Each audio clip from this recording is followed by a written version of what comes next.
Welcome back to the Meraki podcast. This episode is coming to you from Meraki Podcast Studio on Yugambeh Country. I'm Matt Cavosso and I'm a proud Noonuccal man. Today's guest is a bloke that has been quite supportive of myself, and I feel like I've returned the favour in a way. Will has been part of my men's group, Breathe, Bond, Belong. I had no idea who Will was before he turned up one day. My good friend and partner in our men's group, Steve, he invited you, was it? Or you were following his stuff? I actually, funnily enough, just found you guys on Instagram randomly. Okay. I can't remember if when I moved to the Gold Coast, I was just following loads of Breathwork people. Yeah. And I just remember it was like the night before. Okay. And I was like, oh, sick. Like, I've just rocked up to the Gold Coast. I'm going to that. Like, you know what I mean? Like, yeah. Fuck, that's amazing. Yeah. Will, like I said, has been quite a big supporter of it, has turned up to a fair few of them that we've done.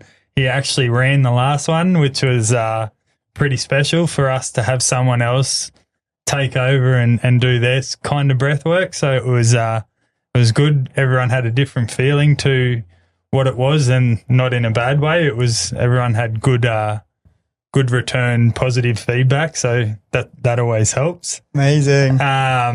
And Will is the proud owner and founder of Willpower Breath. Welcome to the Meraki podcast. Thank you so much, dude. I'm absolutely stoked to be here. My first podcast. And like walking in here, I'm like, holy moly, what a professional setup, man. That's probably the most professional part you'll get, is walking in here. The rest of the week yeah, we'll for just sure. have fun, mate. Yeah, the rest is informal, eh? We'll dive into some deep stuff. We'll have some fun along the way. We'll find out who you are. Yeah, man. And what drives you. And I don't know if you've watched any of my podcasts. Honestly. I have. I've listened to the one with you and Steve. Okay.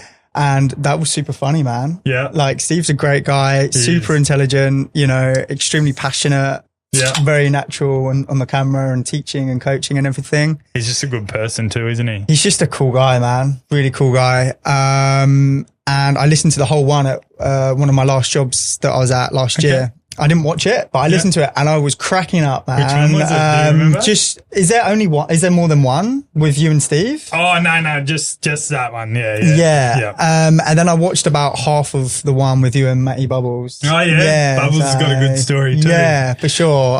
He's actually quite funny when you actually get to know him. He's very dry, but the more you get to know Bubbles, because when you meet him like at the breathwork classes and the men's group, he's very quiet and very secluded.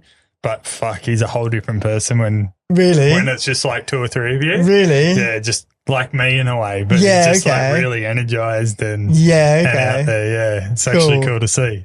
Yeah, amazing. He's such like a sweet person. He is. He's just got this like warmness about him. Yeah.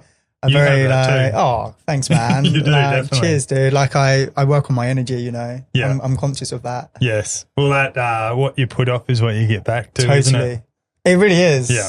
Couldn't agree more. Yeah, it's that's a whole like world of it's a whole that's a whole topic. Yes, correct. Well, Amy's big on that as well. She the vibrations and like everything. There's so much more to us than what you see. Totally. And for the non-believers out there, what about radio frequencies, Wi-Fi signals, Bluetooth, all the things that we can't see? EMF blocker. Yeah, okay. Which is does the same stuff. So okay. I used to struggle with severe like migraines and stuff, and I wear this EMF blocker which gets the radiation and stuff that usually comes from your phone or Wi-Fi, like you're saying, and actually like sucks it in through this. And interesting. Yeah, so it puts like a bubble, not a bubble, but like a protection layer around you. And you can buy bigger ones for like your house and stuff as well. They're quite expensive, but I do have a deal with Aries Tech. So if you ever are after them, anyone listening, just reach out. They actually sponsor you said off camera that you're a big supporter of UFC and stuff. Yeah, sure. So Aries Tech actually sponsor the UFC. Oh, okay. Yeah. Yeah, amazing. Yeah. So dude, I'm super keen. Yeah. That's music to my ears. Yeah, they're very, very good. So Sorry. We're getting completely off topic here and we're not talking about fucking Will, but we will talk about him, I promise. Back to me. I said that every 30 seconds. A grounding sheet on our bed. Yeah, awesome. I don't know if you know much about those. I've heard about them. I've not got any personal experience. Yeah, Amazing. okay. So we've had one for like the last 2 years. Yeah, okay. Inflammation and stuff, it helps with big time. As you're well aware, grounding is so good for you. Totally. People need to do it every day, but absolutely another topic we could talk about. But totally. Yeah, but what I do at the start of every podcast is a mental health check. So yeah, sure, man. how is your mental health today? And have you ever struggled with it? It's a great question, man. And I remember these questions with Steve and Bubbles, actually. Yeah. It's interesting. I like my mental health today, like, honestly, the last year and a half, 2 years, it's been unbelievably good. Mm-hmm. I've been extremely disciplined with my practices. Lovely. And I'm a firm believer in, not just delving into other things other than exercise and sleep and diet. Yes. I think that's just like the very foundation of everything. Correct. And so I think it's a shame when people don't explore other modalities, Yeah. And for me, like, getting into breathwork and meditation has just been a complete and utter game changer. Amazing. But I would say recently there's a lot of like pressure on me and my partner. Yeah. Just kind of burning the candle at both ends, to be honest. Yeah. It does it. I fucking know exactly how that feels. I have my fiance Amy outside working on a Sunday when she shouldn't be. Yeah, bless her. And then the same thing. It's like you're burning the candle at both ends. So I know exactly what you're talking about. How is that affecting you mentally and physically? Not as the last few days I've been like, you know what, I'm ready for a break, but I feel like I can't financially. I'm like, oh wow, like I've been working so hard, but financially it doesn't look like I have been. Yeah. The more you earn, the more you spend, I feel. Oh, totally. Totally. As sad as that is, it's fucking true. It's so true, man. Yeah. It's so true. And I think that we're in quite a complex situation, me and my partner. We're on student visas. Okay. And so we have work limitations. Okay. I'm studying carpentry. Okay. She's doing painting and decorating. Nice. And yeah, we kind of just want like a career that's like the bread and butter. Yeah. And then just slowly building up the breathwork business. Yep. Love that. And, I think that for me to thrive in the breathwork world, I have to kind of be in Australia. Mm-hmm. I couldn't agree more. For many reasons. Yeah. That I'd love to get into. But to actually answer your question, I guess recently I've been struggling a bit more than usual, more than I'm used to. Just because of financial pressure or just there's so much going on? I would say more financial pressure. Okay. And not really connecting with my girlfriend as much as I should be. Okay. I feel like I'm probably not being the partner that she deserves. Okay. How do you change that? Not to put you on a pedestal, but I think that every issue comes from a lack of awareness. Yes. And I think that I'm being unaware of actually that I'm being quite mean at times. Okay. I think that like I'm super stressed and, I think we take our issues out. Self-sabotage. Yeah. And we take our issues out on the closest people to us, Correct. Subconsciously. Yeah. And you don't even realize until it's too late. Exactly. Yeah. Exactly. And I'm definitely say things I shouldn't when I'm frustrated, which is a real trait that I don't like about myself. Yeah. I've been that person myself. I've worked on myself very hard to not be that person. And I feel the first part of fixing that is being aware of it. And you've just said it yourself. So be proud of that you've actually noticed that you're not being the best version of yourself and that you need to change. But it's not going to change overnight. Totally. So you just need to be aware of it and then put some of your own practices in through breathwork to self-regulate. Oh, I can't even fucking say that word. Regulate.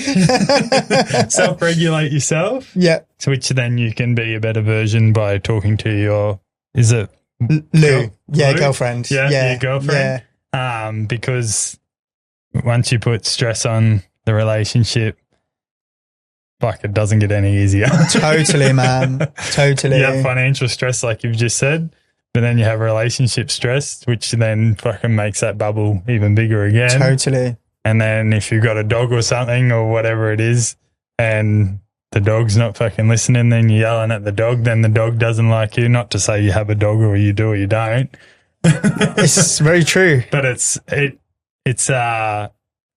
it all starts with just being the best version of yourself, I feel. And if you can't look after yourself, you can't look after anyone else. 100%. I think it's the way you put that is very beautiful, actually. It's wise words. I've not really, I don't know. Yeah, I thought that was really cool. Yeah. Yeah, that was really cool. And I don't know, man. I just, you know, when you're trying so hard in all areas of your life and then you're just like, oh shit, I feel like this is still not enough. Yes. You know? Yeah. I get home from work, I'm tired. I need to work out. But then it's like, you need to cook. And then you need to give your partner love. And it's like, but then I'm like, I need to film content. Yeah. I want to learn something about breathwork. I want to share this on social media. I want to help people's lives. I want to be of service, provide value. And then it's like, oh no, I've neglected my relationship, you know, and I think it's complex, man.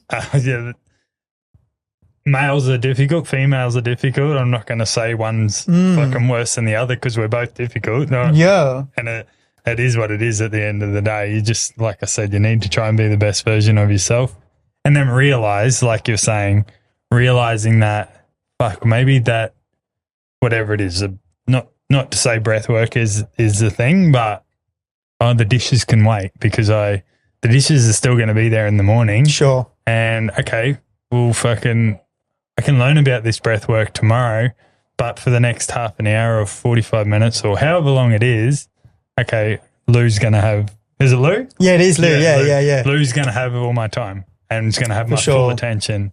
And if you do that 3 times a week or whatever it is, obviously you can't fucking be hands on the whole time and Lou will want her own space too. But I can guarantee you, she'll want her own space. You won't want your full attention fucking all the time because she'll be like, fuck off, leave me alone. Totally. Which is so true. Yeah. And I'm probably speaking for her, but everyone's like that.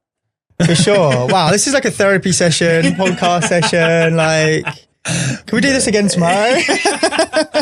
This is rad.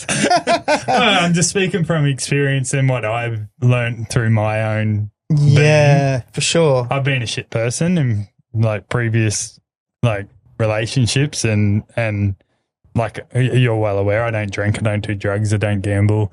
Like, that's amazing. I've changed. That's incredible. I used to be a severe fucking alcohol like consumer. I used to take drugs. I used to gamble very badly. Okay. So I've changed who I am through those 3 things and been able to self-reflect on myself. Yeah, wow. By getting rid of 3 poisons in my life. Sure. Not to say that they're good or bad. I'm just not a good person when I have those 3 things in my life. So it's easier for me to be a better version of myself without that. So not to say you have a problem with gambling or drinking or whatever it is, but you can't be the best version of yourself when you've got other things blocking that, I feel. Totally. So yeah. Whatever it is, you love to work out, like you said. So maybe you work out together. If she enjoys working out, whatever it is, find something that you both have in common. And ours is walking on the beach with the dogs or going for a walk. Or, beautiful. So it's just, find what it is. You're not going to find out by the start what it is. You obviously know who each other are. Totally. But just put some more effort in. That's all she wants, probably. 100%, man. and I think this is a message for people that like we get complacent. Yeah. And I think that I'm sure people can relate that, you know, you get home from work and you're tired. You haven't been on your phone all day, right? And you go onto Instagram or whatever platform it is and you get hooked and you're hungry, you're tired, you're grumpy. And then like that bit of stimulation is like, oh, this is awesome. And then you're sucked into it. So true. And then like, you know, an hour flies by, you haven't done your meal prep, you know what I mean? And you haven't even spoken to your partner really. And then you just do the same thing the next day. They call it death scrolling on your phone. Yeah, okay. I don't think I have actually. Yeah, so it's called death scrolling. Okay. And death is obviously not a good word. Totally. It happens to everyone. But that's what you're doing pretty much. You're killing everything around you by scrolling on your phone because nothing else exists. Yeah, totally. You are fully immersed in it. And it's like, oh, fuck. Nothing else exists. You see people walking along the beach, like along the Esplanade or whatever, wherever it is. Yeah.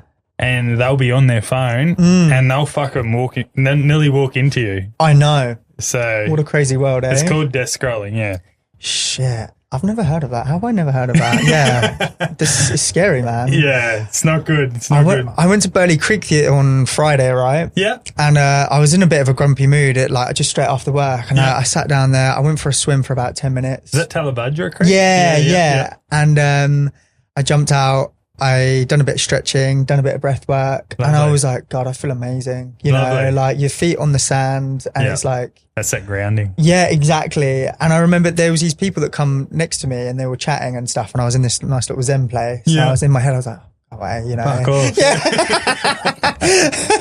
Fuck off, you cunt. And there was this lady on her phone. Not to say I haven't been on the phone in a beautiful setting, but like I was like, oh shit, like this is a real issue in the world, man. Yeah. You know, like, and it affects all of us.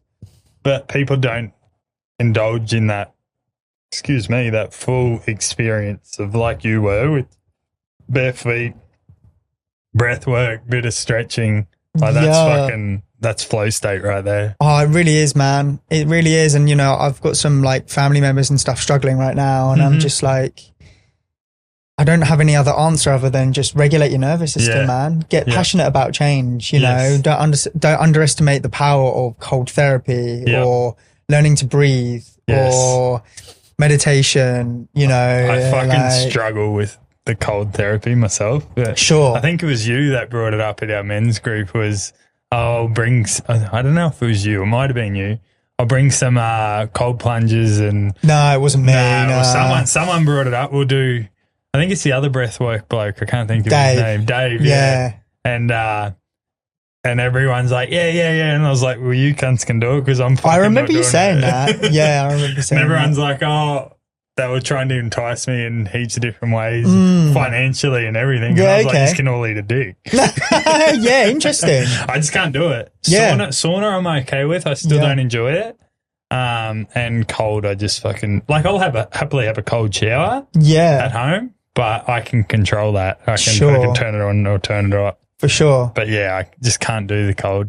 I think it's unfair to expect everyone to be able to do it, especially females. Yeah. You know, because the female body is actually a lot different to the male body, man. And like all these like tests that are done are mainly done on males. Yeah. And it's very unfair for females to kind of have the same protocol, you know. Yeah.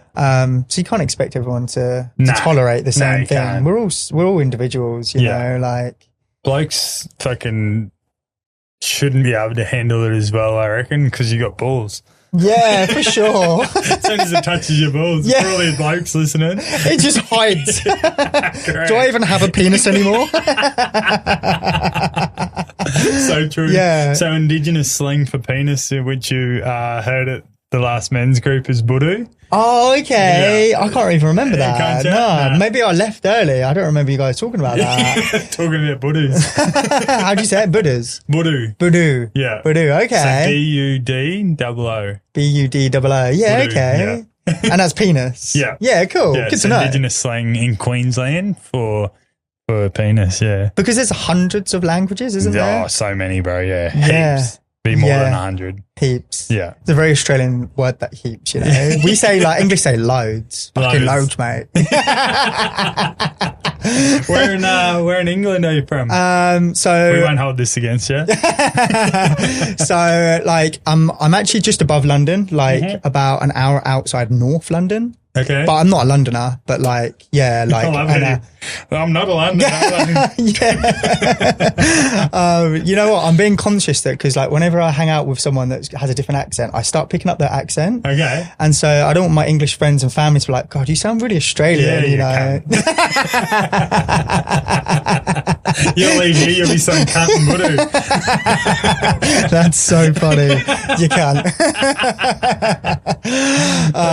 So I spent like 25 years there with my parents. And then I moved to. How was life? Oh, do you know what, man? I had the most amazing childhood, actually. It was fucking cool. Nice. Building dens, you know, playing hide and seek. Wow. My family owned a bit of land. Lovely. Like building like bike ramps. Building like dirt jumps. I even like hired a digger one time, a couple of times actually. Wow.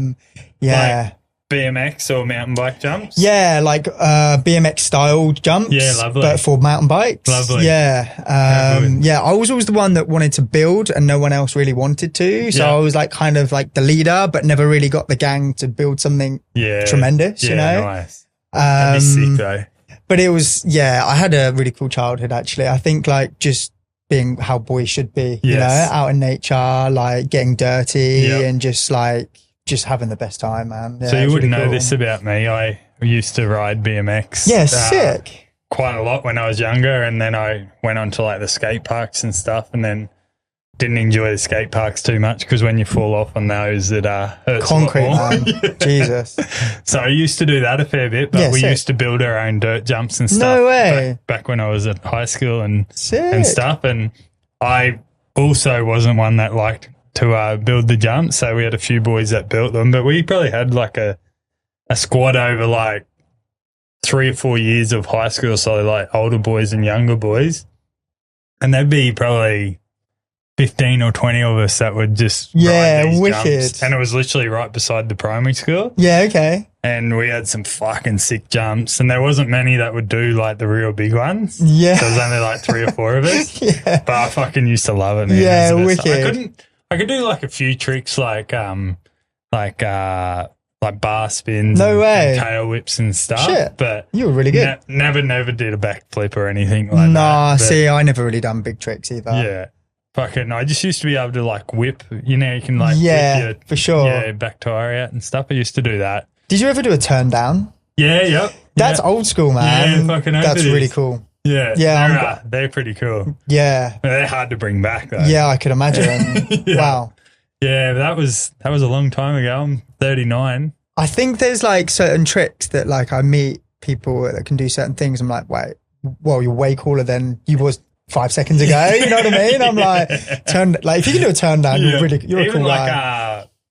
What do they call it? Like X up? Yes. Yeah. They were hard. Yeah. Because your back tire would also turn out when you do that as well, and then trying to bring it back in time. Yeah, okay. Yeah, amazing. Yeah. But bar spins were easier because I used to have like we're talking about bikes here, which is pretty cool. Well, this is I was going to ask you about that. Perfect example. Is that the 80s? I don't 90s? Even know. Yeah, Mongoose. Wow. Yeah, old Mongoose, yeah. But I used to have this, like one of these, and then I used to have a red line, but they also used to have like the gyro bars, so you could like spin them. Yeah, okay. And your brakes fucking wouldn't tangle up. So that was the reason why you could do bar spins so easy. Would you throw it round or guide it round? No, I just like right that. Hand. No, I just like spin it, catch it. Okay, yeah. Okay. Well, I feel if you like guided it, your bike moved out more. Does it? Okay. So if you just like held your frame straight with your legs, with your feet that were on the pedals, and you'd like squeeze your frame in a way, your bike would stay straight, and you could. Yeah, okay. I'd love to get back into it now. I'm talking about that. Oh man, I'm it's so too cool. old though. It's fucking. I know, but I guess you just have to do it at a different level. Yeah. You just have to go. Okay, as long as I'm safe, then like, I don't want to like fall into that. Yeah. I'm too old, you know, like. I agree. This thing would be fucking sick as to do, but I don't think it'd handle it. That's a classic, man. Well, look at that. That's a beautiful refurbed bike. One. Yeah, okay. Yeah. So you know the TV show Stranger Things? I've heard of it, but I've never watched it. So either have I, but they remade this bike for that. So behind the cricket bat there, you can see there's an actual Stranger Things sticker on there. Yeah, okay.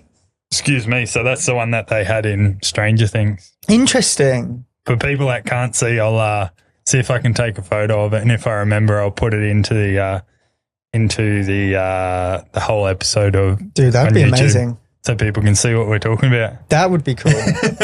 It's very like retro, isn't it? It is. It's very like, wow. You tell some stories. You know what I mean? Well, like, I'd never spoken about it before until now, and I've done 60-something episodes. So. Yeah, sick. Okay. Yeah, I'm very obsessed with bikes, actually. Like, two wheels is just freaking cool. I don't know. It's just something so... Like, I never really got into tricks. Yeah. I've done, like, some one-footers, no-footers, one-handers and stuff. I think it's all pretty standard stuff. Yeah, but I'd always just kind of get sort of... There's different phases of my life where I've got really passionate about mountain biking, but then kind of it's faded because... other things have taken over and whatnot. That's fair. But like, I've always been passionate about it, but I guess it's an expensive sport. Fucking it is. Really expensive sport. And I just got kind of really into sort of like doing as big a jumps as I can. Yeah. Really. Nothing wrong with that. And, some footage that we, it's not obviously not right now, but we can put in. I do actually. Yeah. You'll have to send them to me. Yeah, for sure, man. I'll send them over. Yeah, that would be cool. I've done some of the biggest jumps in the UK like 5 years ago. Okay. They're like 40, 50 foot jumps. Holy shit. And yeah, man, like unbelievable buzz. Okay. Like just so like they're built so well Yep. that there's no brakes. And it's like, if you're following someone and like you trust that person, like in all honesty, when you've got a full suspension bike and you're going fast, it's kind of, you just relax and you just fly over them. You know, it's not like that much skill involved. Yeah. Whereas like on a BMX and you've got like steep takeoffs. I know exactly. It's incredible amount of skill. Yeah. Whereas when you're going fast and you're going like the kind of the trajectory, it just puts you in the right place. It does, yeah. I guess it's just the trajectory of the takeoff of the lip, you know what I mean? Yeah, spot on. And yeah, I guess the people that build them just know exactly what they're doing, you know. And this is in South Wales. It's this place it was called Black Mountain Cycle Centre. It's called Dirt Farm now.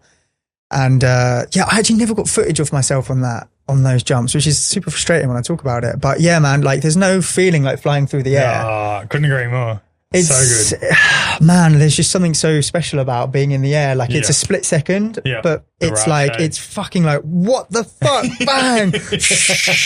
Boom! Whoa! It's just the coolest thing. It really is. It's so, you can't beat that. Adrenaline is one hell of a drug. Fucking oath it is. It's very addictive. Oh, it's really addictive. See, I get that adrenaline fix through doing these podcasts. Yeah, cool, man. And it makes me feel like very, very good. And I feel people, when they do this podcast, they have a bit of adrenaline at the start, a bit of nervousness as well. Interesting. And then when they leave, they have an adrenaline like spike. And they're like, fuck, that was amazing. I'm starting my own podcast. Like, sick. So many people have that feeling. And then they get home and then they're like, oh, fuck, I'm actually exhausted. When I do 2 or 3 podcasts in a day, Jesus, dude, it's very tiring. Wow. I've done 3 in one day before, and I was fucked. Holy shit! Yeah, it wasn't enjoyable. Well, actually, when I get new clients, right, with my breathwork, my functional breathing, you actually have to ask them if they talk for a living. Okay. Because you're breathing out a lot of carbon dioxide. Yes. And you actually need that carbon dioxide to help oxygenate the body. Yes. So that tired feeling is like a physiological sign of talking too much. Okay. Because you're losing a lot of carbon dioxide and it's like making it harder for oxygen to be released into the cells of the body. So what you're telling me is I need to not talk so much and listen. Back to me. I'm picking up what you're putting down. Yeah. That's so funny. That's actually the podcast is about you guys, not about me. That is so good. Do you know what you did say actually that I think is something that we should speak about? It is an adrenaline come down. Yes. And I'm sure you obviously relate to this, is what you're saying is like, when I used to get back from mountain biking, I would have the best day of my life, right? Yeah. And I'd get home and I'd actually be like flat. Yes. I'm like, well, that was amazing, but now I feel a bit like, I don't know, what's like next? This unexplained sort of like low feeling. Yes. And I think I actually avoid sometimes going out on my bike because I kind of want to go for the adrenaline. Yeah. And believe it or not, as a mountain biker, I'm not fully into pedaling. I love gravity. Of course. Propelling me down a mountain or, or whatever. And so sometimes I go out on my bike and I get it's very anticlimactic and it's a bit like of a sad experience for me. Yeah. And I guess like it's a drug, right? And so it falls into the same realm of drug abuse. Sorry, excuse me. You don't want to be let down in a way. Yeah. Have you had that kind of experience where you're like feeling a bit low after like an adrenaline high? Off the top of my head, I can't think of one, but actually I probably have. Funny, only reason it come to my head was because I saw my boxing trunks there. It was when I had the fight, I lost the fight, felt fucking amazing, felt like I've never been nervous in my life. I don't actually know what that nervous feeling is. Interesting. Yeah, it's actually weird because people tell me, I'm nervous for RRR, and people say it all the time when they sit down here, but I've never had that feeling. I literally have no idea what it feels like. Wow. So when I had my flight, felt amazing, felt so calm, just cruised in. Really? Probably too relaxed because I fucking lost. Yeah, okay. Yeah. But I had the amazing adrenaline of like, fuck, this is cool as. My fitness was good. I just got clipped and fucking lost my legs and I couldn't get back, which you know the fighting game. You know exactly what I'm talking about. I do, yeah. And then once I lost, felt like I let everyone down because I had like 70 family members that were there, watch the fight. Dude, that's a lot of people. Yeah. And I felt like absolute shit. So I had that adrenaline spike and then I was like, oh wow. What the fuck? So that's probably the only time that I can think off the top of my head that I have had that. Sure. And it's not a good feeling. No, for sure. So how long post-fight did that? It was probably probably 2 or 3 hours, I reckon. Okay. And then I come good. Yeah, I went to bed. Night. Yeah. Everyone else went out and partied and I just went to sleep. Yeah, okay. And how many rounds? It was 3 rounds, 3 twos. Tiring, man. Yeah. 6 minutes is a long time. Yeah. Well, I felt sweet. Like okay. My fitness was very, very good. Amazing. The fitness wasn't the problem. I just lost my legs. Yeah. But you work hard to get to that fitness level before you get in there because you don't want to be the bloke that gets outboxed because of your fitness. Totally. No one enjoys that. Totally. Yeah. And what was your opponent like? He was way more advanced than me, but he'd never had a fight either. Yeah, okay. So it was both. It was a mental health fight night. Oh, wow. So it was something that I believe a lot in, and it was good to have my first one involved in that. But yeah, it was pretty cool. Wow. I'll do it again for sure. Would ya? Yeah, probably this year, I reckon. At the end of this year, I'll have a fight, hopefully. Where are you going to do it? Well, I'd probably come back up here and do it, I reckon. I was going to say, I'd love to come, man. Yeah. I'd love to come support. That would be rad. Do it through one of my, the gym that I train at now, or haven't for a little while, but yeah, I'll probably do it through there, I reckon. Yeah, amazing. Yeah. So what's your purpose in life? Do you know what? It's actually super interesting. It's a fucking fantastic question. I found my purpose a couple of years ago, and I actually remember the day I found it. So without going on too much of a tangent, I become a personal trainer when I was like 18. Okay. And I loved health and fitness. And I've not really looked after myself physically as much as I should be the last couple of years. You look fine. Thanks, dude. I definitely look in the mirror. I'm like, I could do with losing some weight, but you know, I'm not perfect. No one is. Exactly. And I guess I just fell in love with teaching. Okay. And I didn't really do much with it, to be honest. I kind of just ended up moving to Australia instead. I was like 18 and then I'd done this business course when I was 19 and it put me off having my own business. I was like, so I kind of went traveling, traveled around Australia and stuff. And so I kind of guessed for a long time I wanted to teach something that is extremely valuable. Lovely. And so then I just kind of went on a path of going from job to job. I've struggled with that a lot, finding who I am or my purposes in life. And then 2020, I was struggling with my mental health. I was experiencing a lot of stress and anxiety. And I went on a huge healing journey, man. Got into like Joe Dispenza meditations and cold therapy and, you know, sauna, supplementation, qigong, like loads of healing modalities. And so at the time, I was doing so much breath work because I felt a bit crazy without it. Yep. And I was working in this warehouse. It's just, you know, doing basic labouring and stuff. Nothing wrong with that, yeah.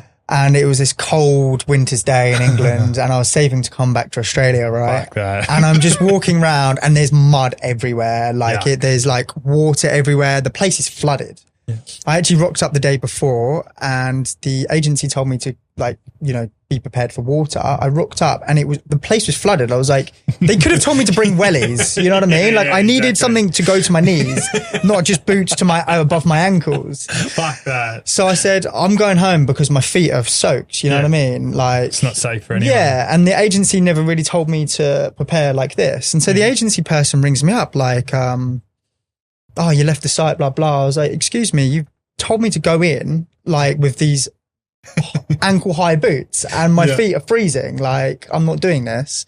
I'm going back tomorrow with better prepared. Right. So anyway, I was there for about 2 months or something, and I was walking around. I was listening to podcasts because there wasn't really that much for me to do, and I was just like killing time.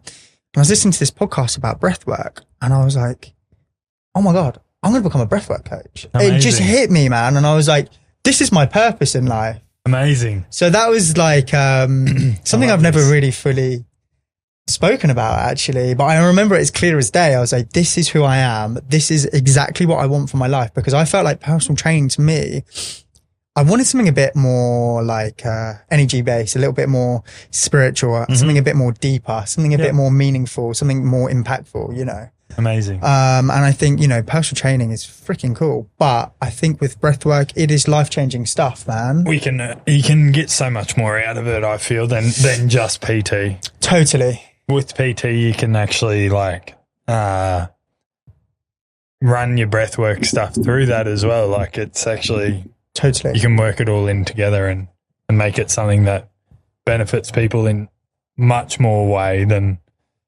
just being fit.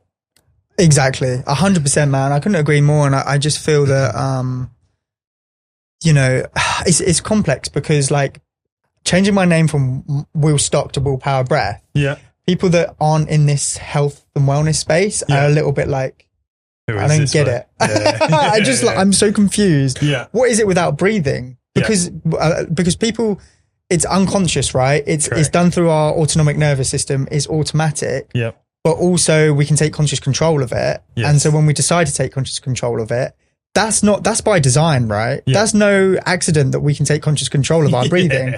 And when we do, we can, you know, elicit emotions, we can process trauma, we can, you know, find focus and concentration, we can find more presentness in our day-to-day life and just improve our well-being like you wouldn't believe, you know. Imagine going for a run and you get that runner's high, times that by 1,000,000, you know. Sometimes like I've had breathwork sessions where I'm like, I'm on top of the world, man, you know. Amazing. It's just really get that DMT feeling too. Exactly. For sure. Which is fucking one of the most natural drugs that you can, like, not that it's saying that it's addictive, but to get that feeling through breathwork is fucking says it itself how good it is. Exactly. And, you know, trying to sell my services to a cold audience. Yeah. That's what I'm trying to figure out right now. Yeah. I think if you tried to do this, excuse me, if you tried to do this 3 years ago, you would have found it way more harder. For sure, because as you're well aware, breathwork is becoming a lot more, let's just say, and I don't like this word, but I'm going to use it anyway. Breathwork is more of a fad at the moment. Like It's actually very, very popular and is becoming way more popular than it was 6 months ago. Totally. So if you tried to do this 3 years ago, you probably would have quit. Yeah, for sure, man. Yeah. For sure. I feel like I'm coming into a gold mine of just possibility, you know, like it's wild. I feel that, like, although I'm struggling financially now, I think that dedicating my life to service, of course, like money is going to be a part of that. It's not necessarily the main driving part of it. Yeah. I just think everything is falling into place with it. You know, I think that it is the leading healing modality at the moment, you know, and there's no slowing down with it. I don't think like you're not doing it for the financial benefit, because that will happen. At the moment, it's actually costing you money in a way. Like exactly. Thanks for spotting that, man. Yeah. So it's actually costing you money, but you're doing it because you know that it's fucking helped you and it can help others. Exactly. So I see it. Yeah, man. And it will get easier. It can't get much harder. Yeah, for sure, dude. Thank you, man.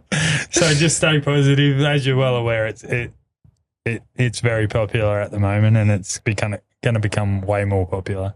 For sure. And dude, I just want to get my foot in the door. Like, you know, I think it's just keep doing what you're doing, because what you're doing now is perfect. Like, you're doing the video stuff, but when people do video stuff, a lot of them struggle with the audio side of the video. I've noticed you're using like microphones and stuff that are either on your shirt or wherever they are. Yeah, sure. And that quality of the sound is what will get people's attention straight away. For sure. So what you're doing it the correct way, and then it's just being continuous and consistent.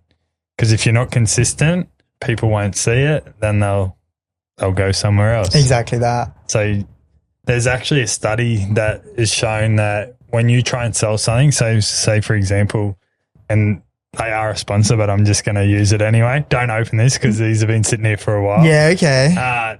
So for example, Ned's Milk. Yep. If I put this in front of you 7 times Yep. in a row, Yep. like say for example, so these have been sitting here for a long time. These are on every single podcast and they're there for a reason. You see this enough, you're going to eventually go buy it.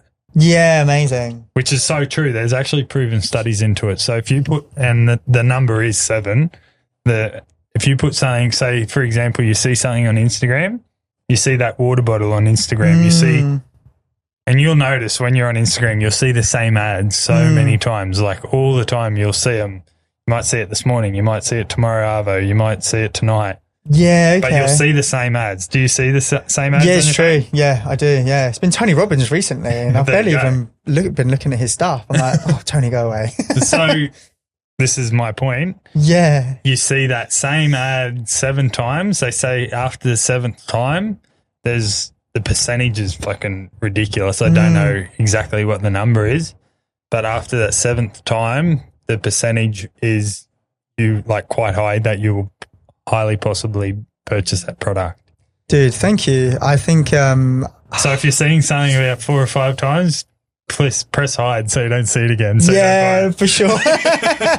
That's super interesting, actually. But it's actually, there's proven studies into it. Yeah, okay. Yeah, that's really good to know. I just feel so that's why paid advertisement actually works well for people. Yeah, sure. I guess though they've got to have something that's already working. Correct. You know, yeah, it's so early for me, man. I am at the exact very beginning of it all. Yep. My partner has been doing amazing with the design of stuff. Yep. Lovely. And even just figuring out carousels and figuring out the software and stuff. Yep. She's been really helping me with that. I don't want to put too much pressure on her, but she's just better at that kind of stuff than I am. It's better to delegate and totally. Why do something you're not good at if there's someone close within your circle or your partner that can help you?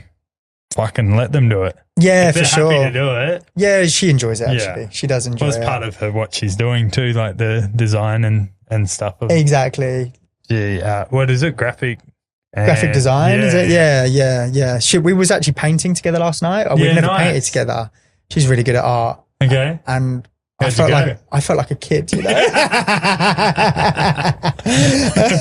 know that feeling. I'm fucking engaged to one. Yeah, true. You're an artist and I'm a bullshit artist. Bullshit artist. I actually wasn't aware if you were the tattooist. Nah. Okay. Nah, definitely not. I've got my license. Yeah, cool. I didn't even know how to turn the machine on. Yeah. That's no word of a lie. Yeah, okay. Interesting. Idea. Yeah.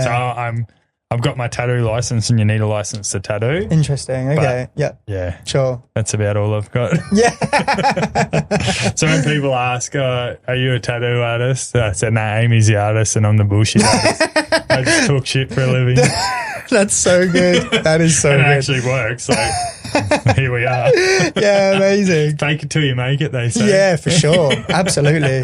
That was me at the workshop yesterday. I was dying of anxiety, man. I was like, it was go time. I was like, I don't want to be doing this right now. You know, I've just had a week of just being so tired, doing my carpentry and stuff.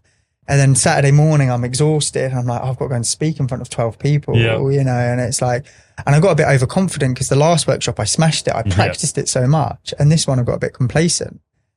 And when it was go time, I was like, oh shit. I think just being authentic and being yourself is probably the biggest thing with that. Well, like you're saying, you're practicing it because you don't want to let people down, but you already know what you know. Sure. I think just speaking from your heart and training with what you know, and absolutely. And then you learn things along the way and then you can practice those. But yeah, you never know everything, okay? For sure, man. And there is an actual, when people say go with your heart, there's actually a lot of meaning behind that, right? So in 91, scientists discovered a network of neurons in the heart, 40,000 neurons in the heart. And so the heart actually has its own neural network. So it's an actual, it's another brain. Yes. So going with your heart is actually, there's real scientific evidence behind that. What's the heart and your gut, isn't it? Yeah, exactly. Your gut's another big one. Yeah. Which is because like each, say, like chakra or energy center is its own mini brain. Yeah. There's like full of like clusters and clusters of neurons. Yes. And when you do certain meditations, by just focusing on that area, you can actually like bring more order and coherence. Yes. So like when you align energetically, it definitely helps. Everything flows more, Yes, right? It's like you access higher planes of thoughts, and that frequency that you emit, everything's easier. You're in that flow state. You can couldn't agree more. I think you're funnier, you're clearer, you're more present, you know what I mean? Yeah, I definitely do, yeah. And the thing is as well, like I go a few days without like meditating or breath work, and I know about it, man. And I'm like, people don't do this. No. And I go 3 days without it, and I swear to God, dude, I'm struggling. You can imagine what other people are feeling. Yeah. And I'm like, I'm really struggling, and I want to get that message out there. It's like, I miss a few days and I can't think straight. Yeah. I can't perform very well. I feel anxious. I don't feel clear. I doubt myself. Yeah. I do 20 minutes of breathing, and a lot of the time it's the next day that I feel it. I'm confident again. Amazing. I'm funnier. I'm just more present. Yeah. I just feel who I should be, you know? That's amazing. And it's just like, shit, the world is not breathing right. They're not doing these practices. What is it, 20,000? 20 to 25,000 breaths a day. Crazy, isn't Even it? maybe less than 20,000. Yeah. Depends if you're running and fucking exhausted. Yeah, exactly. Exactly. Like you're having sex. Yeah. I just hold my breath when I make love. Is that long? Fuck, you're doing well. Yeah. I can't hold my breath that long. No, could you 15 imagine? seconds long, isn't it? Oh, that's funny as. Just like blacking out, you know? Do it yourself. Yeah. I'm done. That's hilarious. Can't you have some fun? I'm going to have to try that. Kind of fun. Yeah. Report back to me. How you go with holding your breath and making love. No, I don't really. Try it. Yeah. Oh, I'll have to get in my Lose Good books for now, you know? Yeah. Hey, well, you're aware of what you need to do. For sure, man. Yeah. What's one quote you live by? I'm a huge fan of Justin Bieber. No, of Joe Dispenza. Okay. And he has a quote. How does it go? Define yourself with the vision of your future. Okay. Instead of like through the lens of the past. Yes. So like, who do you want to be in the future, and define yourself by that version of you. I love that. And I've never heard that. Yeah, it's pretty hard to, you know, consistently connect to that version of yourself that you want to be. Yeah. Because like when I was struggling with mental health, man, I went down this path I got really into meditation actually. Mm-hmm. And the brain actually doesn't know the difference between something that you actually experience and something that you can create in your inner world. So true. And so like you can sit down in a meditation and become that version of yourself. Yeah. And over time, you can just basically program yourself into the version that you want to be. Yeah. And I got into that for quite a while. I don't really do it as much anymore. I think breathwork, I can access sort of higher states of consciousness a bit quicker. Probably because you've been doing it a lot longer too. Potentially, I think so. Yeah. And I think with meditation, people are like, oh, I can't concentrate. But it's like, learn to breathe properly. Exactly. And then your mind is going to settle. Correct. You know, the yogis would, they do their asanas, their like stretching poses. Yes. So they can sit in meditation for long periods of time. It prepares the body, and then they will do the breath work to prepare the mind. Yeah, lovely. So they do that in the sequence of like yoga, breath work, or pranayama. Yep. And then they'll be able to sit in meditation a lot easier because the body and the mind is settled. Yeah, amazing. But yeah, yoga's another one, man. Have you done much yoga? Nah, I'd be the bloke out the back, and I'm going to be funny here. So prepare to laugh. Thank you. I'd be the bloke at the back farting in yoga. Oh, that's so funny. I do pass a lot of wind, so. Yeah. I used to be that guy, actually, farting a lot. Yeah, right. Change your health? gut health? Yeah, gut health. Yeah. Yeah. How good? Yeah. I did too. Tell me about your farting. I want to know more.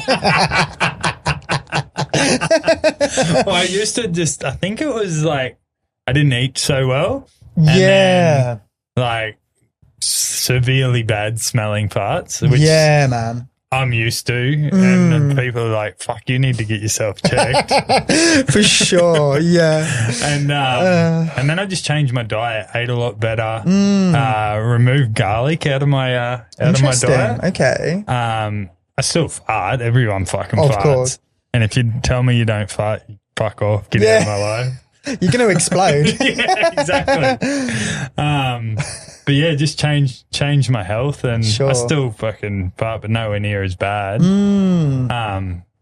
But I also got like colonics for a little while there. Like, do you know what a colonic is? Is that like the irrigation, like so with water going up? Yeah, hydrotherapy, they call it pretty much. It's like you obviously get something that's not gay. It's fucking, you're trying to better your gut health. Sure. By getting like a thing put in your bum and then slow release water into your stomach and fills up your insides, and then slowly release that water, which removes the shit that's been in your system for a long time.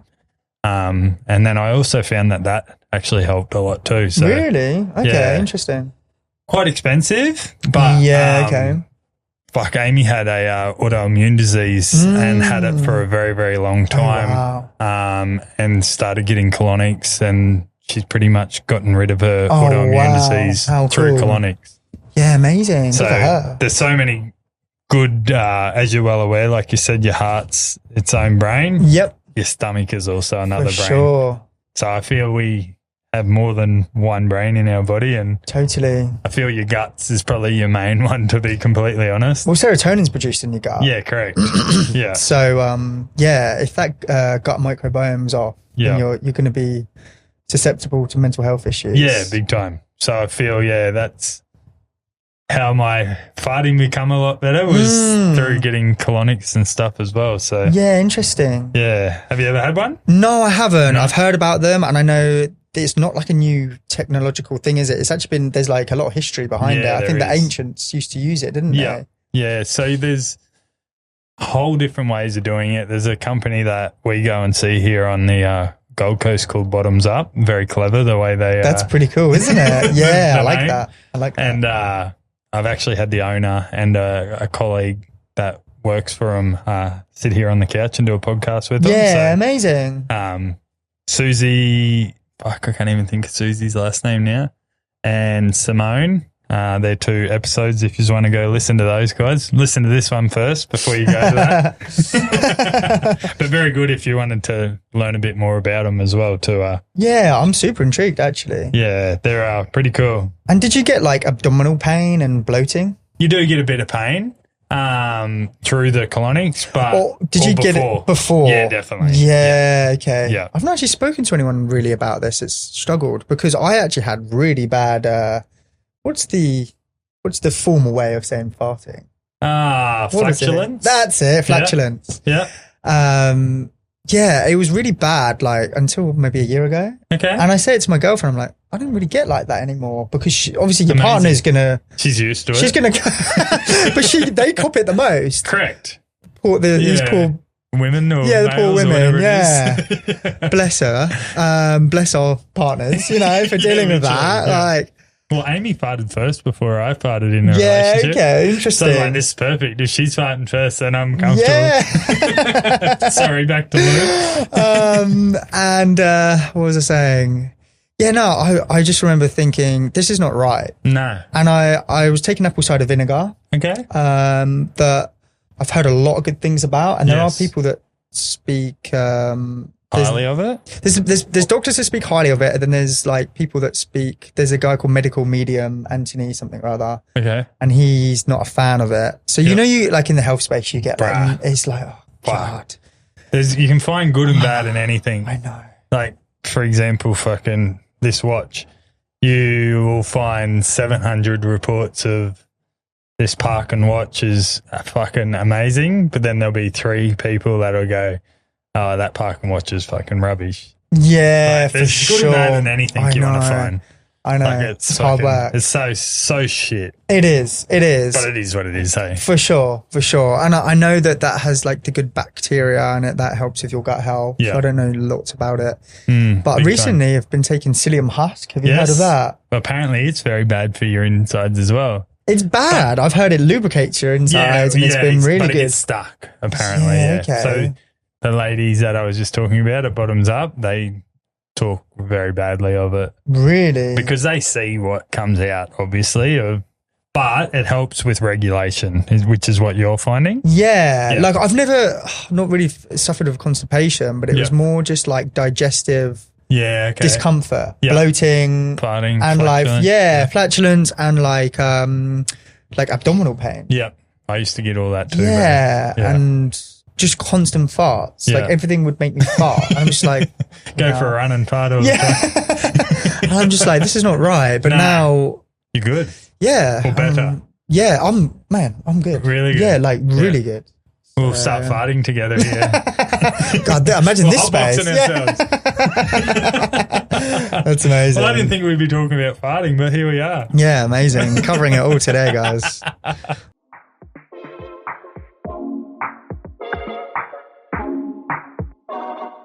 Listeners, this episode is brought to you by Dookies.co, a locally owned Gold Coast brand making seriously good board shorts for men.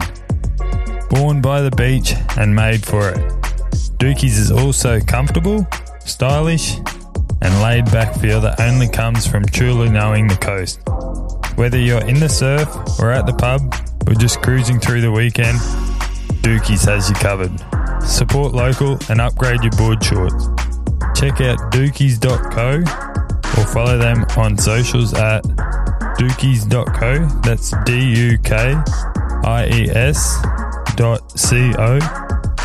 Use the code Meraki10 at checkout for 10% off.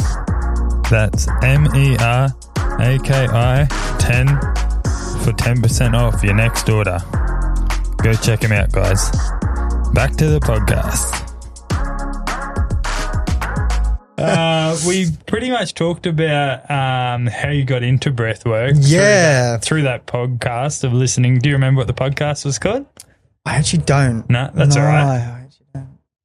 Why did you start breathwork? What was the whole meaning behind it for you? I think that I was desperate for relief of my anxiety and stress. Yeah. And I think that I was always interested in like altered states of consciousness, and I knew that you could access other states. You weren't aware, or you were? I was aware. Yeah. You didn't know how to get there. Like I've taken a lot of drugs, and I think at this time of my life, mid-20s, I was like kind of done with it all, and I felt that I wanted to explore other ways of getting high. Fuck, I wish I found out that earlier myself. Oh, I know. 25, I would have been laughing. Yeah, okay, interesting. I'd love to know about your story with that, man. It's always an interesting topic with like drug abuse. We'll talk about that later. We'll talk about you today. Back to me. He said that twice in an hour. Back to me. 57 minutes. That's so funny. I'm not saying back to you, by the way. That's so good. What was the question again? Breathwork. Why I got into breathwork? Yeah. I think that I was for a long time, I guess since like a teenager, more sort of early 20s, I was a bit of like a psychonaut. Okay. Like love exploring altered states of consciousness through psychedelics. Yep. And yeah, for sure, man. And Terence McKenna. I don't know that name. He's like a famous psychonaut, and he has a famous quote saying like, going through life without taking psychedelics is like going through life without having sex. Yeah, okay. And I'm like, fuck me. And like when you meet people and sometimes you're like, I sound really I feel very judgmental right now, but you're like, I can tell you've never taken a psychedelic. Yeah. In the nicest way possible without sounding like a douchebag. Yeah, and I think the spiritual, I guess I don't want to be egotistical when I say this, the sort of the people that I've, had those altered states get it, right? Yes, what I'm definitely. saying. And I want to say it in the most professional, humble way I can, and maybe I'm not saying it as well as I could. Yeah. And I think that for me, it was a fascination. I was like, you know, we have grown since the dawn of time. We've evolved alongside psilocybin and et cetera, et cetera. Yes. And, you know, I'm not saying like go out and take drugs. I'm not saying these are for everyone. Yeah. But of course, like you can heal through psychedelics with the right integration and the understanding. Well, they've actually, and you're well aware of this, I'm sure, are using like microdose magic mushrooms for mental health. Yeah, man. Like it's actually the Australian government actually uses as a treatment for people with mental health problems in Australia. Yeah, so, amazing. Wow. Did you know that? I didn't. Yeah, there you go. I don't know how I didn't know that. So it's microdosing, obviously. But yeah, sure. But it's still the same thing. Yeah, I don't know how I didn't know that. I know that there's so much science, but it's that kind of, I guess it goes deep without kind of avoiding going on too much of a tangent with the question. Yeah. How did I get into breathwork? Through mushies. Yeah. And I guess acid trips. Yeah. Fuck loads of LSD. Bruv. Can. You geezer. Let's quickly talk about that actually. Yeah. So you and Steve are both pommies. Yeah, man. And I think it was you last men's group we had, and was it you that called Steve a geezer, or was it the other way around? Oh, I can't remember. I think it was you. I'm sometimes half asleep. It's so early. Yeah, it is early. Bro, honestly, I've done like a quick and Steve messaged like, dude, your camera's like right in your face. I was like, I was half asleep, dude. Like, and I was guiding you guys. I'm like, this is cool, but I generally feel half asleep when I'm guiding you. And I was like, is this really shit right now? No, like, it's actually good. Okay, cool. But one of Geezer. you called each other geezer. And I, being a Indigenous Australian, I always thought geezer was, you're calling him a fuckwit, like he's a shit cunt, pretty much. That's what I always thought it was. Yeah. But then, so when you said it to Steve, I swear it was you. I was like, oh, well, righto. Like we're on now. Yeah, like the boys are about to punch on here. And then I said to Steve, then I was like, oh, he's called you a geezer. Isn't that like he's calling you a fuckwit? And he's like, no, you're actually like a good cunt. Yeah, exactly. Yeah. So I was like, that just blew my mind. I thought I was quite cultured, but fucking, I definitely wasn't in the pommy slang. Yeah, well, actually, the other day I've been working with this carpenter who's Australian, and I said a mate to him the other day. I was like, mate, can you pass me this? And he was like, don't call me mate. And I was like, correct me if I'm wrong. Like, I thought Australians called each other mate. Yeah. But he's like, no, Australians call each other mate when they're about to have a punch up. Nah, that's bullshit. And I was like, that's a load of shit. Yeah, okay. I was like, what? I'm confused. Righto, mate. Like, okay. The tone. But, mate, there you go, mate. They're like, that's obviously not we're about to punch on. For sure. I think it's the way you use it, I guess. Like, yeah, sure. Righto, mate. Yeah. Like, you're a fuckwit, fuck off. Pretty much okay. Maybe my tone wasn't quite. You're probably tired. Yeah. Hungry. Hangry. Yeah. Oh, my poor girlfriend dealing with my hanger. Fuck. What's one life lesson you've learnt the hard way that you can laugh about now? Oh, that's an amazing question, actually. Thank you. Oh, I guess I don't really know. What's one life lesson I've learned the hard way that you can laugh about now? I can laugh about. I like to not give people these questions for the simple reason they can't manufacture the answer. So I like it to be authentic, and if it takes you a little while to answer it, that's fine. But yeah, what's one life lesson that you've learnt the hard way that you can laugh about? I think that when I was struggling with my mental health, I was taking everything so freaking seriously. Mm-hmm. I think we all do. And you get so absorbed in your own shit. Yep. But actually, is it really that bad? It's all happening in your head. Yeah, literally. And a lot of it is we get stuck in the past. Yeah. With old programming. We don't look forward. Yeah. Yeah. And to look back at it now. Yeah. And I guess when I first heard Joe Dispenza talk, I was living in the past about some negative childhood experiences from my mum and stuff. Okay. And he was saying that, your brain doesn't know the difference between a real life event and something that you create. Yeah. And so by living this in this past state that's like tremendously aggravating and like evoking a lot of a negative emotion, Yes. you end up making yourself worse by like, because your brain doesn't know the difference. No. And so you're just reliving that experience.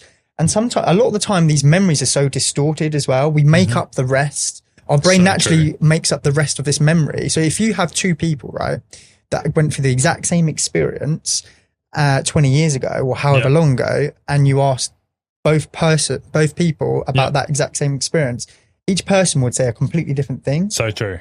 And No so one's going to have the same fucking answer. So your brain makes up the rest. Correct. And so like by living in the past, you're basically hardwiring your brain to feel you're creating, you can literally create disease from negative thought patterns. So true. And when I heard Joe Dispenza talk about this, like you can heal through positive thoughts. Yes. Because positive thoughts create positive chemicals in your body, and toxic thoughts produce toxic chemicals in your body. True. And if thoughts create your reality, then you wouldn't want to let any negative thought go by your awareness. No, not at all. Without observing that thought, right? Correct. And so, yeah, the same thoughts lead to the same actions lead to the same behaviors lead to the same experiences lead to the same emotions lead to the same thoughts. And we're going this thinking, feeling, negative cycle. That doesn't get any better. That doesn't get any better. And we don't have the awareness on what we're doing. We're like hardwired to the past. Yep. And so like he started talking about unwiring and rewiring, unprogramming, reprogramming the brain, unmemorizing, rememorizing. Yeah. And I was like, holy shit, like I don't have to carry this past version into my future. Yes, so true. And so, yeah, like the way we think, the way we feel, the way we act is our personality, and our personality shapes our personal reality. Yeah. And when I was like, oh, cool, I can create a new life for myself. Yeah, how good. I was like, wow, this is powerful. Yeah. So, yeah, I guess being conscious of our thoughts and stuff is a life lesson. Yeah. I love that. It's huge, man. It's so huge. So good. It's huge. If you need to go to the toilet or anything, you let me know. Oh, I've already done it. Pause it. You already pissed yourself. Yeah. And shut yourself at the same time. But thank you, dude. Yeah. Yeah. What's a moment in your life you're proud of that you don't talk about enough? Oh, that's an amazing question. Thank you. There's going to be a fair few more too, I hope. I like that you acknowledge the good questions too. I guess recently standing in front of people, you're never going to feel ready. No, never. And just speaking from the heart, being like, this medicine, breathing works. Yes. And I think deep down, I don't want to be this spiritual teacher, but I think what I'm doing to the unaware people, I'm raising the collective consciousness. Yeah, and lovely. I think that's what like these light workers are ultimately doing. Yep. But using it in a professional, scientific approach. Yep.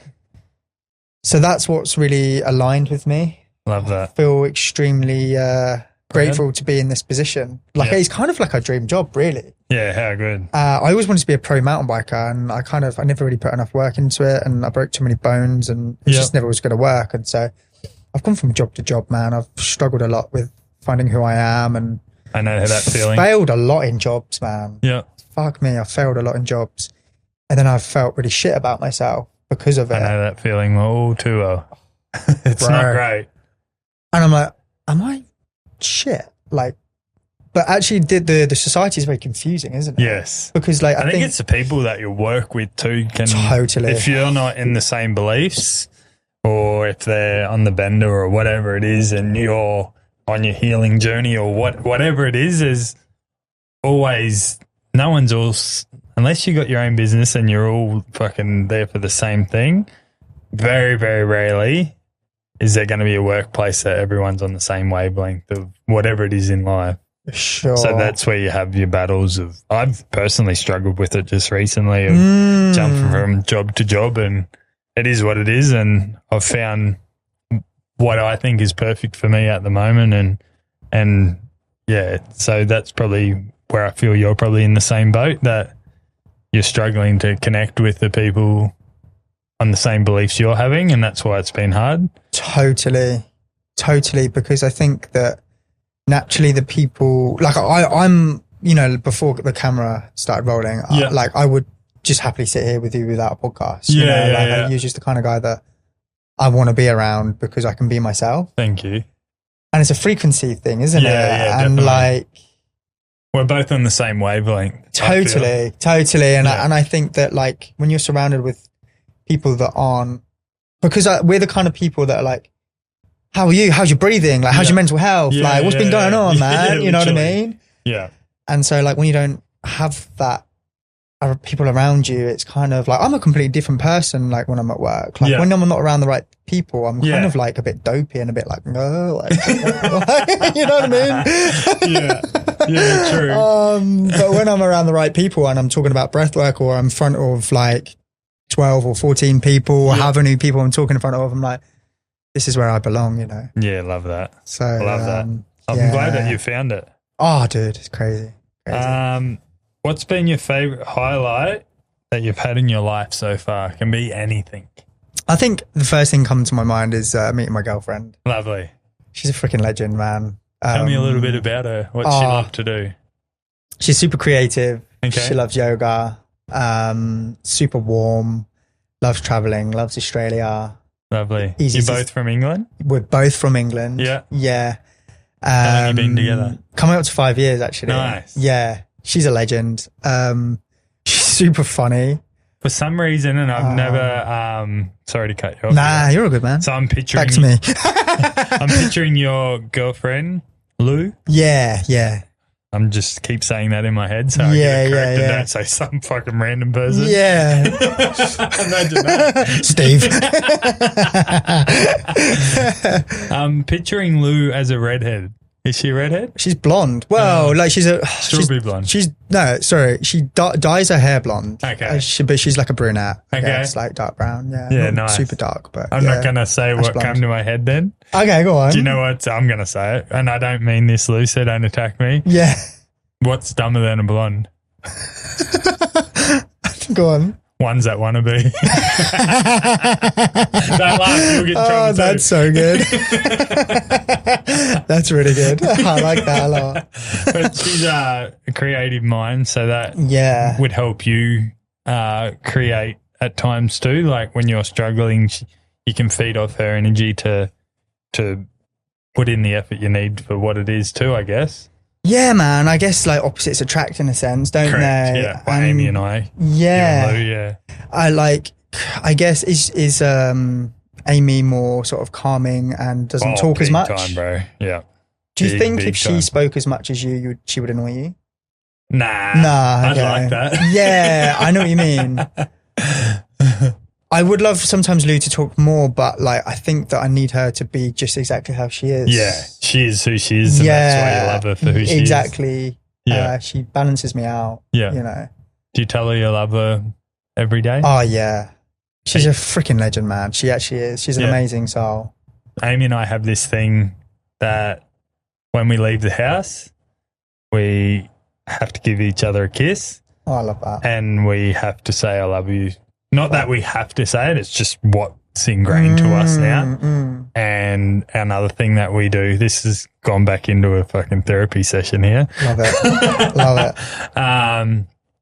When I first started dating Amy, I said my relationship needs to be communication. Sure. So if we feel like shit, or if we feel amazing, or if we're fucking high energy or high vibration or whatever it is, each other need to know, because so we can feel where we are in that day or whatever it is in the morning or whenever. Yeah. And that's one thing that I feel like our relationship's so good, because we're constantly telling each other how we feel. Amazing. So that's super cool. Yeah. Dude. You should be proud of yourself for that as well, you know, like. So a kiss? Yeah. A kiss that even doesn't need to be a fucking big tongue fucking down the throat kind of kiss. No, it does. Yeah, it does. You're right. So it needs to be a kiss and a cuddle and I love you before you leave, no matter where it is. Yeah, brilliant. That's just something that I've put in my relationship that works for me, but it might work for you. So for people at home that are struggling with their relationship or whatever it is, try it and let me know how you go. Yeah, for sure. And I think it's the simple things in life that Correct. we underestimate, right? The old slap on the ass. Oh, for sure. Just little things. Hey? Oh, totally. How long have you been with her now? Over 3 years. Yeah, amazing. Yeah. So Cool. it's only early, but yeah. Awesome. it's the rest of our lives. Oh, totally. And she's same sort of age, or? Nah, Amy's fucking 4 years younger than me. Yeah, okay. I didn't want to offend her then. Sorry. Well, Amy. you did by saying Ooh. she's the same age as me. Oh, No, you sorry, didn't. Amy. Amy's the most cruisiest cunt ever. Yeah, to be fair, I've just briefly, Just met just her. met her, Yeah. briefly, and she I was didn't even being a introduce professional. you. Well, I didn't want to disrupt her being a tattooist, you know. Yeah, so. yeah. No, easy as. Wait, she's 35. Yeah, I think Same so, as Lou. Yeah. Lou's 35. Yeah, nice. Yeah, 1990. Yeah, So she should be 36 this year. yeah. Yeah. Oh, I was on the phone to my mate last night, my best friend, and Lou was in the background painting. Yeah. And he was talking about having kids, and I was like, Okay. he was like, well, I suppose I don't have to rush. He doesn't have a girlfriend or anything. Yeah. He's like my age, 30. Yeah. And then I said, to see if Lou was listening, I was like, oh yeah, she's 37 next year. And she's 35 now. Yeah. And she's like, I'm not even 36, you cunt. She was listening. Yeah. Oh dear, we do have a good relationship, man. It's fucking funny. Good. Yeah. Listeners, as everybody knows, I wear Frontrunner on every episode of the Meraki podcast. Frontrunner is an Australian streetwear label dedicated to crafting the highest quality apparel available in the market. Whether you're chasing PBs, chasing the kids, or just chasing the weekend, Frontrunner has you covered. I've been wearing their stuff on and off the mic, and honestly, it's the kind of fits that make you feel like you've got your life together, even if you don't. Check them out at frontrunnerau.com or follow them on socials at frontrunnerAUS, because if you're going to run your own race, you might as well do it looking good. Let's go. What's the biggest misconception about being a breathwork coach? Oh, dude, breathing is done automatically, that I don't need to learn this because my body knows how to fucking do it already. Yeah. Extremely hard to persuade a cold audience, and I guess I've not put as much time and energy into that as I could. So I have a question about that. Yeah, about okay. Trying to persuade people. Sure. So I'll let you continue to answer that, and then I'll go into that question straight after. I guess I've been so passionate about it because it's been so transformative in my own life. And now I'm figuring out the business side of things. Yes. And that's a whole different world, Yeah. It's a different realm. So, Well, I'm going to struggle with that myself, obviously moving down south very soon. And I've created this group up here for men's mental health, for breathing, bonded, and belonging, feel like you're bonding with blokes and belonging to something. yeah, man. The Gold Coast is more acceptable of that whole culture kind of thing. Sure. Not that it's a culture, but A warmer environment. yeah, correct. So I'm moving down south, and I'm going to start this same thing again down there. And I can guarantee you, people are going to look at me and think, "Who the fuck's this bloke? I know. What's going on?" They're not more accepted of For it. sure. So being able to try and get that taken off down there is going to be a lot harder. But once again, it's something I believe in, and something that people will come along eventually. Yeah. I am who I am. People Totally. will come for who I am and what I'm trying to get across, and then they'll see the benefits of it as well. So Totally. yeah, I think you'll surprise yourself, if you're going to do boxing and stuff like that, or just Yeah. being in with people that are wanting to better themselves. I Yeah. think it'll probably happen faster than you realise. yeah. Let's hope so. Yeah, man. I'll have to hit you up if I'm ever down those Yeah, roads, done. man. You that can would be run so one for sick. sure down there. Oh, that'd be rad. That Yeah. would be rad. Let's do it. So that question I've just asked, my next question pretty much goes on from that. A lot of men struggle to open up. If someone comes in, so let's say they're coming to you for breath work. So if someone comes in guarded, their ego's up, not buying into it, how do you break through that without the fluff pretty much? How do you deal with that difficult client pretty much? I guess I would just say, let's just do a quick exercise. Yep. Let's breathe in for 4 seconds and breathe out for 8 seconds for a couple of minutes. Yep. Because anytime we breathe for longer than we breathe in, the heart rate is slowing down. Lovely. It's known as respiratory sinus arrhythmia. Okay. And so slower breath, slower mind.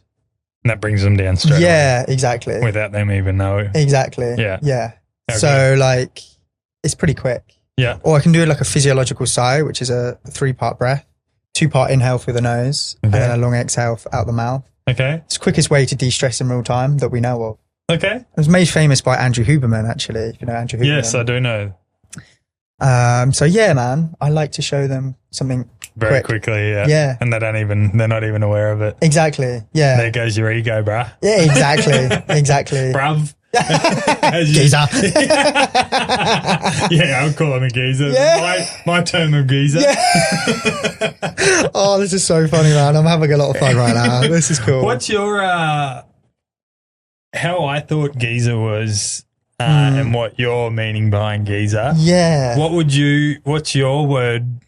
Yeah, for thinking great. Someone's a fuckwit, pretty much. Oh, a fuckwit. Like, yeah, Who's you're a cockhead, pretty much. Like, so if you said to me, that guy's a fuckwit, what would I think of that person? No, what word would you use instead of? Oh, instead of fuckwit? Yeah. Like a. Probably idiot, fucking idiot. Okay. Yeah, probably. So Pommy slang's just an idiot, not no actual word, like geezer. Yeah, like a version of a fuckwit, like stupid idiot. Yeah. I was just trying to see if there was a Pommy slang for a fuckwit, but there isn't. No. I feel like I'm struggling right now. I don't know why. Maybe because I haven't been there in nearly 2 years. Yeah. I kind of forgot words. I'm an Aussie now. Yeah. Let's not talk about England. Where's that? England? No, I don't know what you're talking about. I raised all memories. Something I just brushed over very quickly and you said it and I want to go back to it if you're okay with it. Yeah, and man. If you don't want to talk about it, it's totally fine. I'm here to be open, man. So you spoke about something that happened with your mother when you were younger. Yeah. Would you like to talk about that? Yeah, I would. I think that my mum is the sweetest, loveliest lady you'll ever meet in your life. Okay. But bless her, I don't know why she's not had a purpose, which is okay. I guess her purpose was to have children. Yep. To get married. And so when she had that, maybe she didn't really have much she didn't know who she was, I guess. Mm-hmm. Yeah. And I think with technology now, we know about healing and there's a lot of science around healing and Definitely. stuff. And I think there was a bit of neglect when my mum was younger. So she had her mum went on holiday to Canada from England and took my mum's brother, my uncle. Yes. And my nan told her to look after my granddad, but never really, they just put it on her. It's like, you're going to look after granddad. Wow. Was she the eldest? Yeah. Yeah. And so I think these kind of incidents happen quite a lot. Mm-hmm. And so I think with my mum, she's probably got a lot of unresolved trauma. Okay. And so I think that, bless her soul, she's alive. She's a legend. Like, I absolutely love her. I get on so well with her now. Lovely. I think that trauma has stayed in her body. Yeah. And it's completely dysregulated her nervous system, meaning that she can't be the person that maybe she wants to be. Yeah. And, a dysregulated nervous system shows up with mental health issues, shows up physically, poor digestion, just feeling stressed and wired all the time and tired and stuff like that. And so years and years of being in this state, she's in this like frozen state, right? Not good. When my brother and sister, they're 8 and 10 years older than me. Okay. And so basically, my dad would be working away and my mum would be in bed and I would be like a young boy downstairs by myself that probably needed mothering. Yes. But bless her, she's in this state where she's not capable. Yeah. And so, that's a form of trauma, man. And like me and my mum have spoken about that. I was neglected as a kid and I'm happy to talk about it because I'm healed from that now. Yeah. And so when I was 25, when I fell in love with Lou, I think that she come into my life at that time so I could heal from that. Yeah. And when I first realized that I was neglected, I was like, oh, fuck. That's probably a bit of a reason why I've gone down a bit of a destructive path. Yeah, of course. Because you didn't know how to deal with it. Yeah. Yeah. And I guess, I forgive my mum. Like, I love my mum and, I understand. But I guess trauma gets passed on. Yeah. Definitely. It does. It gets passed on. And another reason why I'm extremely passionate about breathwork, because we can elicit these sort of work through these traumatic experiences. Yeah, definitely. By tapping into the innate intelligence of the body. It's amazing that you can move on from it and realize that your mum was who she was because of what happened, not because that's just who she was. Like she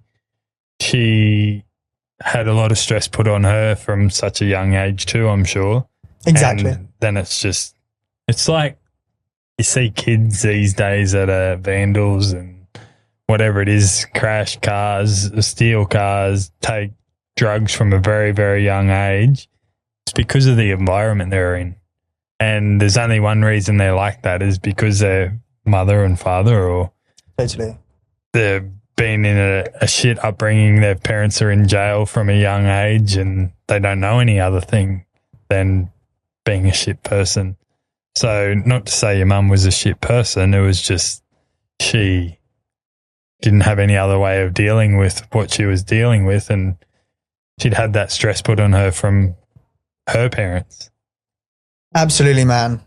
Exactly that. Exactly that. And her parents probably had that same stress put on them. She's never spoken about that, but I would put money on it. Yeah. Yeah. I would put money on it. It's a vicious circle. Yeah, man. As sad as that is. It really is. Yeah. It really is. And I think that But good on you for breaking the cycle. Thanks, dude. It's very nice of you to notice that. And do you know what? I've not been as, like I mentioned before, I've not been as good as I could be towards my girlfriend. And I think that my dad is, all of us are very frustrated with my mum. Okay. Because she's never really helped herself. Yeah. But she hasn't had the support. Mm. And my dad doesn't understand this kind of healing, right? Are they still together? They are. Yeah. And they shouldn't be. They're very old. They're in their 70s and they're just... Yeah. Which is sad. You're the worst cunt in the world and she's the worst cunt exactly. in the world. Yeah. So they stay together because it's easier. Exactly, yeah. And so my dad's a legend. I get on with him really well. Mm. But you copy your parents. Correct. And so the way I sometimes speak to my girlfriend is I'm not blaming my dad. Yeah. And of course I control that. But it's I what can you control know. that. Yeah. But it's unconscious, right? Mm-hmm. And of course I can control it. But fuck, it takes a lot of conscious effort. Yeah, to change it. And obviously because you've gone through and changed. Yeah. And I think last night, dude, was the first night I was like, she's not going to stick around if I... Correct. Why would she? Late. Yeah. Why would she? And I don't think I've really realised how bad I'm being. Yeah. I'm not fucking really You're not bad. bashing someone. Oh God, yeah.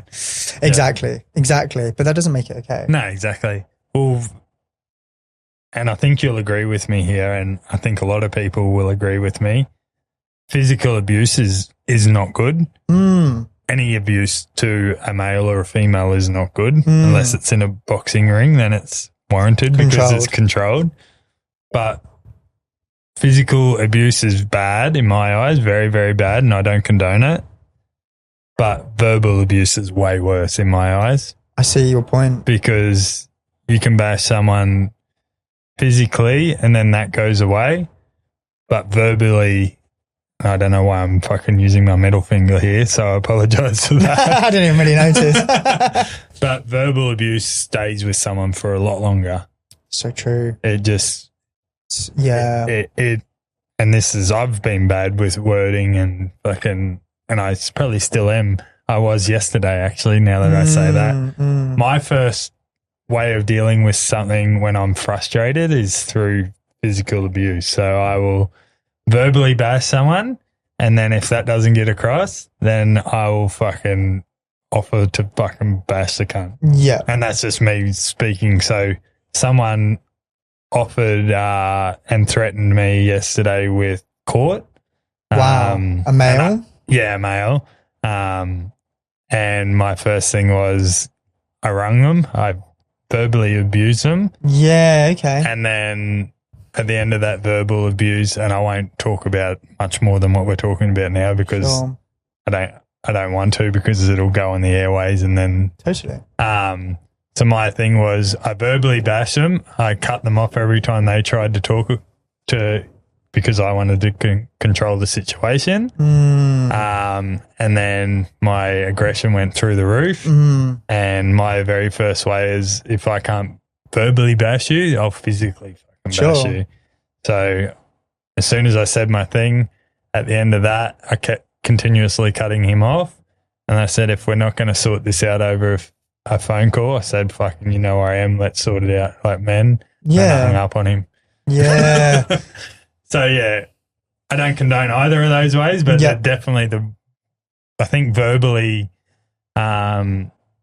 abuse is way worse than physical abuse because it just sticks with someone for so much longer. They're both very, very bad, but you can hurt someone so much more just by saying the wrong thing. Yeah, I guess like it depends on if it's a female or a male as well. Yeah, I don't think it's okay either way, to be completely honest. But I mean, like, if you were to have a fight with a man, like it generally, like it kind of can clear the air. Yeah, correct. But if a male was to bash a female, it doesn't. It's just a completely different world. Yeah, correct. You know? Couldn't agree more. But the way we speak to our partners can be way worse than even. Like, you don't even need to hit them to hurt them. And they totally. And they receive the male energy different. Correct. Like, they're just females are more sensitive. Couldn't agree more. And you have to learn to be conscious in everything you say. You have to learn to, like, not react. Yeah. Like, I don't really drink that much anymore. I know I had a beer last night and I feel like I'm just like, I don't even really like the way I feel. Yeah. And she was like, "Oh, you're annoying." Like, you know, I'm like, does she drink? No, not really. Like, we're not really perfect. much drinkers anymore, Lovely. really. Yeah. What does it mean to you to have people learn from you and bettering their life through breathwork? Oh, wow. I love these questions. It means more than anything because I would be doing humanity a disservice for not sharing this information. Yeah. And so I always say when I do workshops and work with people, apply it to your own life as much as possible. Yeah. And it can be simple. And that's why I'm a functional breathwork coach because, I want to explore all types of breathwork. Yes. And I want to teach you all types of breathwork. But functional is a baseline. It's more breathing re-education. Yeah. As opposed to just like hyperventilation and over breathing techniques. Yes. That's very like, yeah. This is light, soft, deep breathing. Yeah. LSD, which is quite easy to remember. Yeah. Don't know why it's an easy abbreviation to remember, LSD. Yeah. Sometimes I say that, people laugh. Sometimes people are just like, who's this? What's LSD? It's like I look at that fridge and I think of when they designed that fridge and that brand, they were definitely on something. 100%. Yeah. That is it's LSD. very psychedelic. But no, there's nothing better than, helping someone reduce their symptoms of anxiety, asthma, poor energy, depression, low libido. Like, there's just nothing better than helping someone with their health. Are you finding, and I know you haven't been doing this a long, long time, and you might not even know the answer to this, but have you found that your breath work has helped females with the libido, or it's too early to? There's actually a just with your stuff. You've obviously seen results through other people's breath work coaching and results and stuff, research. Yeah, so there's actually the certificate that I done my qualification through. The same course, they've added a female module to it. Okay. Breathing for females. Yeah. And I haven't actually gone over it yet. That'd be cool. But I know that progesterone, the female hormone, actually there's like certain cycles, obviously like a 28-day cycle, whereas the men's are a more 24-hour cycle. Yeah. During menopause, during pregnancy. Yes. When progesterone's at different rates, I don't really know how to explain it. I'm not going to claim I know much about it. Yeah. Because I'm going to go off and study it, and I do want to do a female breath workshop. But it actually affects breathing rate a lot. Okay. And sometimes you will find that they will have like an over breathing problem depending on where they're at in their cycle. Their cycle or pregnancy. So when females are in their first trimester of pregnancy, they're not allowed to do breath holding techniques. Okay. Because it can stress the baby too much and stuff. So I think that it's a bit unfair, the whole science world with every modality. There's not as much research into females as there are males. Fuck, that's something you could, and Steve, fuck off. This is Will's fucking thing I'm giving this. Steve, you're listening. Same with you, Dave, if you're listening. Fuck off. Any breathwork person listening, block ears. That's something you could definitely dive into quite deeply and because I don't know about it, and obviously you. I'm not claiming I know about it, by the way. But I don't think there'd be many people within Australia, and especially the Gold Coast, because this is where you are, that are targeted just at females. I know, right? This is your way in. Yeah, totally. So fuck off, you other cunts that are listening. But it's true. I know. Is it not? Totally. Yeah. Look, obviously it's going to take a little while to learn it, but absolutely, that's your way in, and for sure, man. And do you know what? I love all things breath work. I want to teach surfers to do longer breath holds. You know, I want to take people into the mountains and learn simulation of high altitude training. You can do that with breath holding. Yeah. You know, I'm a mountain biker. I want to be in the mountain biking community. I want to be everywhere, man. And I guess I'm so new to it that like figuring out my specific niche it's not easy. Just do it all. Yeah, exactly. And you know, you want to get into a specific person's head. Yeah. I think I'm very attracted to people that are very obvious dysfunctional breathers. You know, you sit next to some people and you can hear them breathing and it's upper chest and it's very loud and they're basically just sending a consistent stress signal to the brain that something's off, right? In the body. And that's showing up as like this wired, tired, anxious feeling. Like they're constantly feeling on edge and very restless. Yeah, so restless, true. Sorry.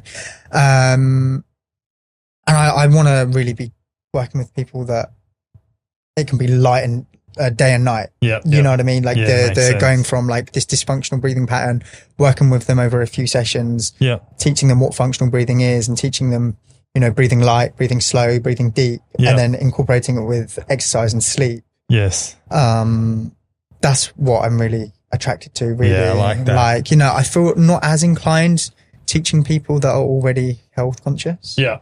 Because, you know, functional breathing can be actually very subtle to some people, but it can be completely life-changing to other people. Yeah, so true. So true. So, but it actually, dysfunctional breathing affects 95 to 99% of the population. We are the worst breathers in the animal kingdom. Out of 5,400 mammals, we are the most plugged up species on Earth, meaning that our breathing airways are smaller than they've ever been because of our softer diet.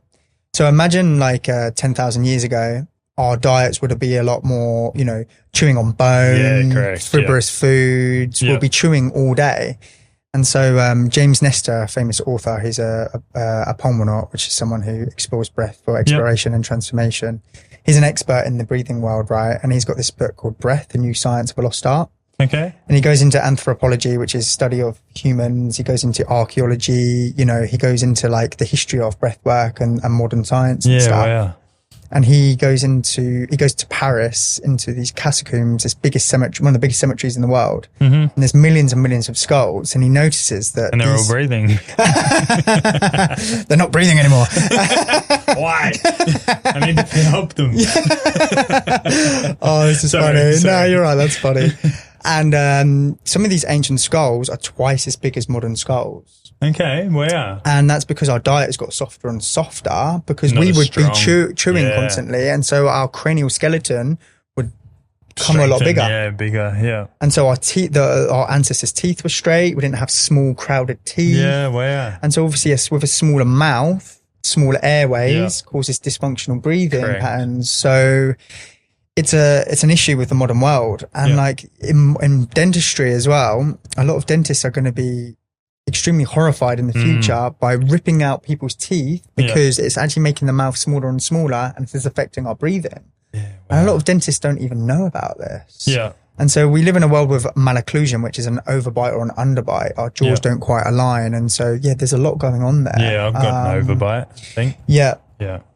So it's a very interesting thing because it's like I've been very fascinated about our ancestors and how we've evolved. Yeah. And you can call it disevolution, is that like when we evolve, we're not necessarily moving forward. You know, for example, we're sat at desks all day with poor posture, you know. So true. Mental health is on the rise. Yeah. And a lot of it is coming just back to how our ancestors would live, you know, feet on the earth. Yes. You know, sunlight early in the morning, you know, sitting with our feelings. Yeah. Focusing on the present moment. So true. Lots of water. Like, it's actually not that complicated. Do you have Celtic sea salt in your water? I have used it. I've been using Himalayan salt recently. Okay. Yeah. Why do you use Himalayan? There's not a specific reason. Have you looked at the studies behind Celtic sea salt? I haven't. Please do it. Yeah, okay. Yeah, tell me more. I won't say anything now. I won't say any more. I'll let you have a look at it. Yeah, okay. I guarantee you, if you're running Himalayan sea salt in your water at the moment, you will stop and you will use Celtic sea salt. Yeah, amazing. There's so many factors. Amazing. It just makes your whole life, like through just putting some Celtic sea salt in your water, will change a lot. Hell yeah, man. I know there's a lot of heavy metals in some salts. Yeah, yeah. Chuck in Celtic sea salt. I'll send you a list up. Yeah, dude. I'm super intrigued now. Yeah, sounds amazing. EMF blockers, Celtic sea salt. I'm learning a lot from you today. Yeah, amazing. Yeah, and you can buy I think they're like $10 or $12 just great for hydration. And, sure. Yeah. In this subtropical climate, especially. Yeah. So a lot of people think salt's bad for you, but it's actually quite good for you, which you're well aware of. Sure, man. Just too much salt is for sure not good. Definitely. How do you handle pressure, expectations, and noise from the outside? My answer to everything is just finding silence and breathing. Love that. It gives me so much life resilience. Yeah. It's another reason why I'm extremely passionate about this work. There's so much demand on the modern world for humans, you know, and so like to be able to regulate simple breathing practices, guys. I'm talking just nasal breathing, just light breathing. Yeah.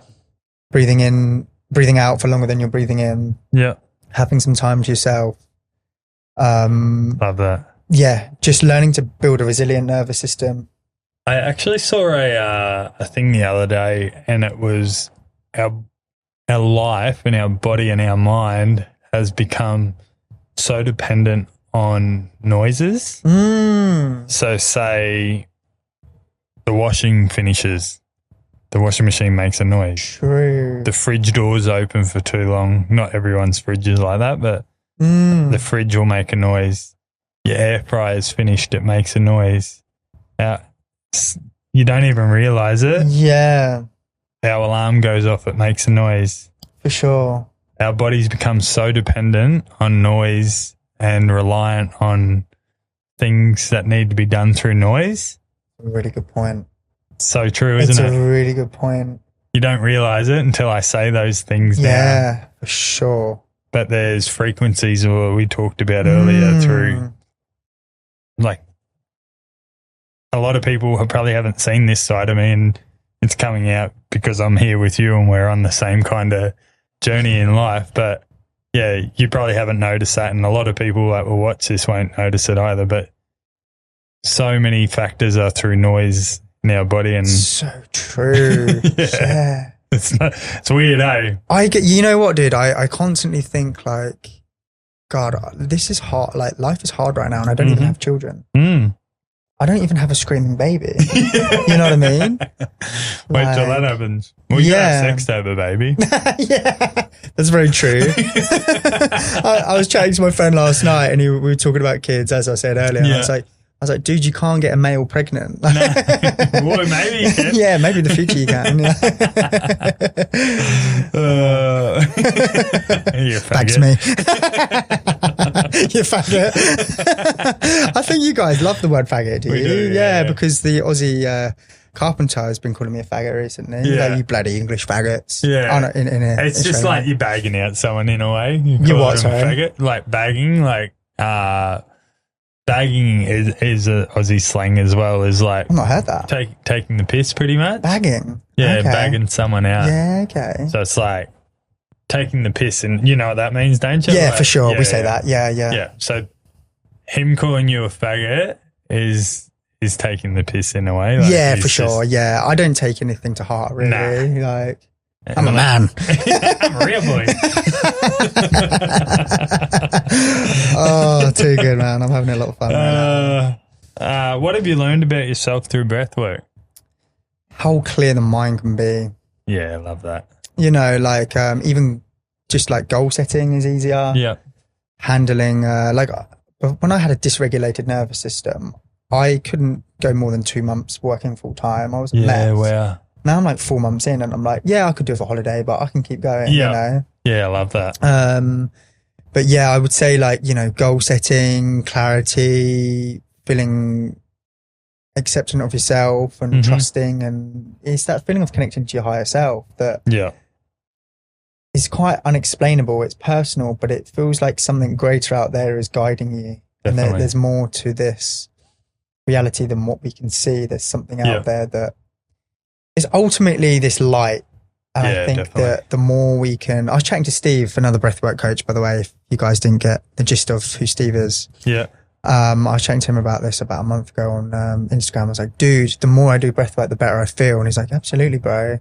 So true. And it's like, wow, powerful stuff. Definitely. Yeah. It's for people that haven't tried it, go try it. Yeah, Make sure you do it with someone that knows what they're talking about. for sure. Absolutely. Yourself, Steve, Yeah. if you're on the Gold Coast. If you're not on the Gold Coast and you're listening to this, just type in breathwork coaches within your area. There'll probably be some. And if there 100%. isn't, go learn it yourself. For sure, man.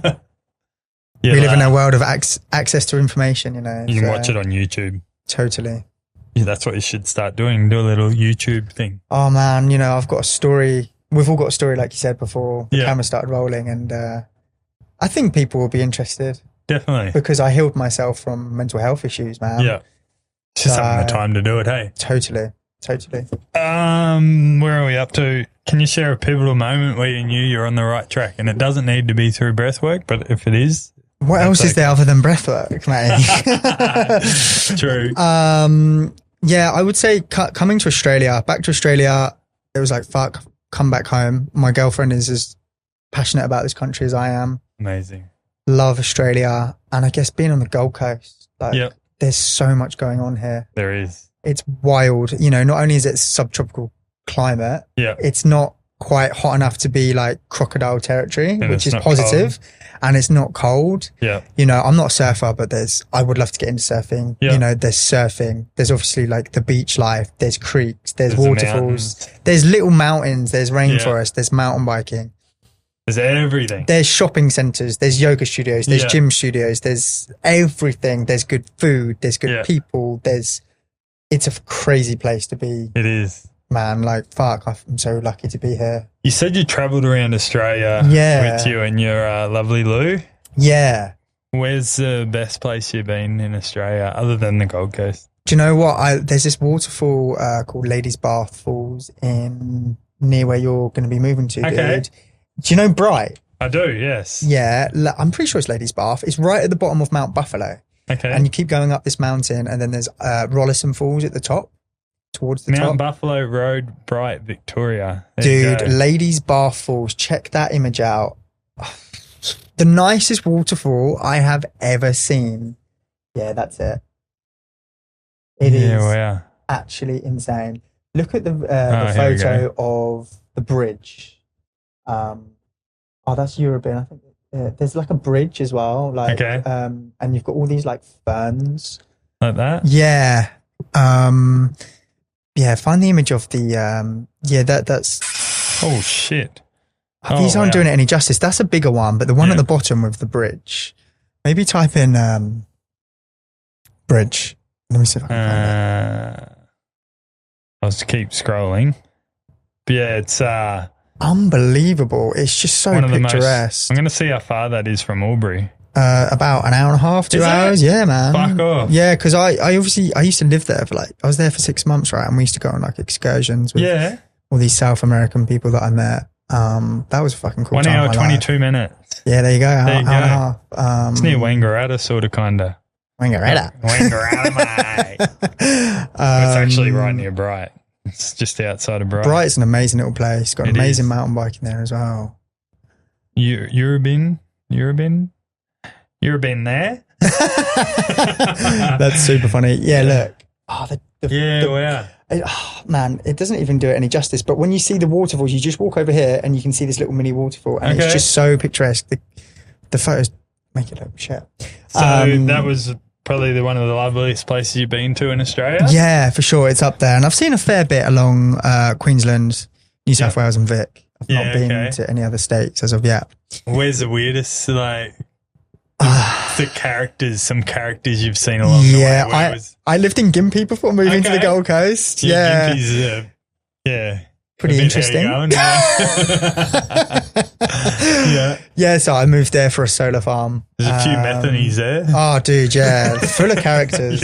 Full of characters. That was an interesting experience. Okay. I lived with 4 females. Was it 5 females? Amy, Annie, Vera and Lou. Yeah, there was 5 of us. I lived with my partner and 3 other females. Yeah, wow. The most awesome females. They would have all been on the same cycle too.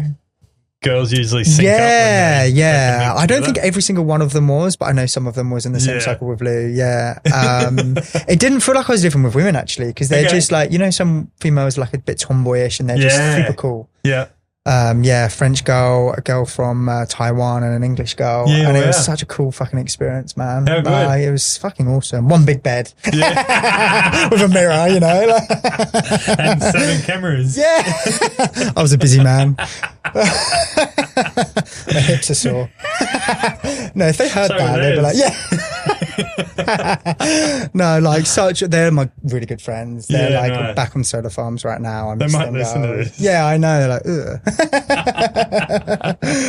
But no, Lou's like, oh, did you? But yeah, man, I lived in Gympie of all places. I know this English guy from when I was living in Melbourne, a bit of a friend, and he was like, oh yeah, Gympie, yeah, you're gonna have fun. Yeah. I was like, I didn't know anything about it, know. And I rocked up and I was like, oh, okay. It's a bit how you going. Yeah, so to give you guys how do you describe Gympie? Just like a country town near the coast. It's like an hour and a bit from the coast, pretty much. Yeah, an hour and a half, but it's definitely a country feel. A bit run down and full of people that are like drugs. I guess meth. Struggling. Crystal meth. Yeah, and all due respect, without being horrible, people that are struggling, I guess. Yeah. People that have gone through some stuff.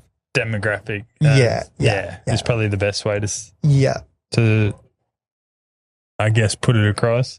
Who's been a massive influence or support in your journey so far? Other than Lou, I guess Joe Dispenza's been amazing. Yeah.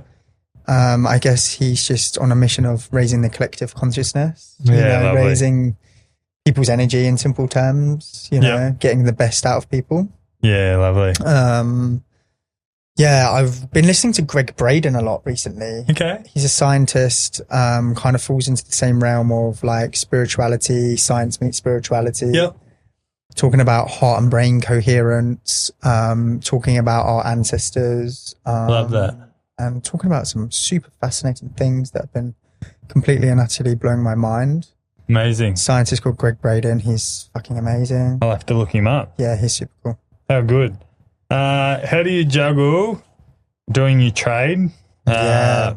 Doing your trade, a breathwork coach, working full time, trying to run a business. College or trade school. College, yeah, trade school.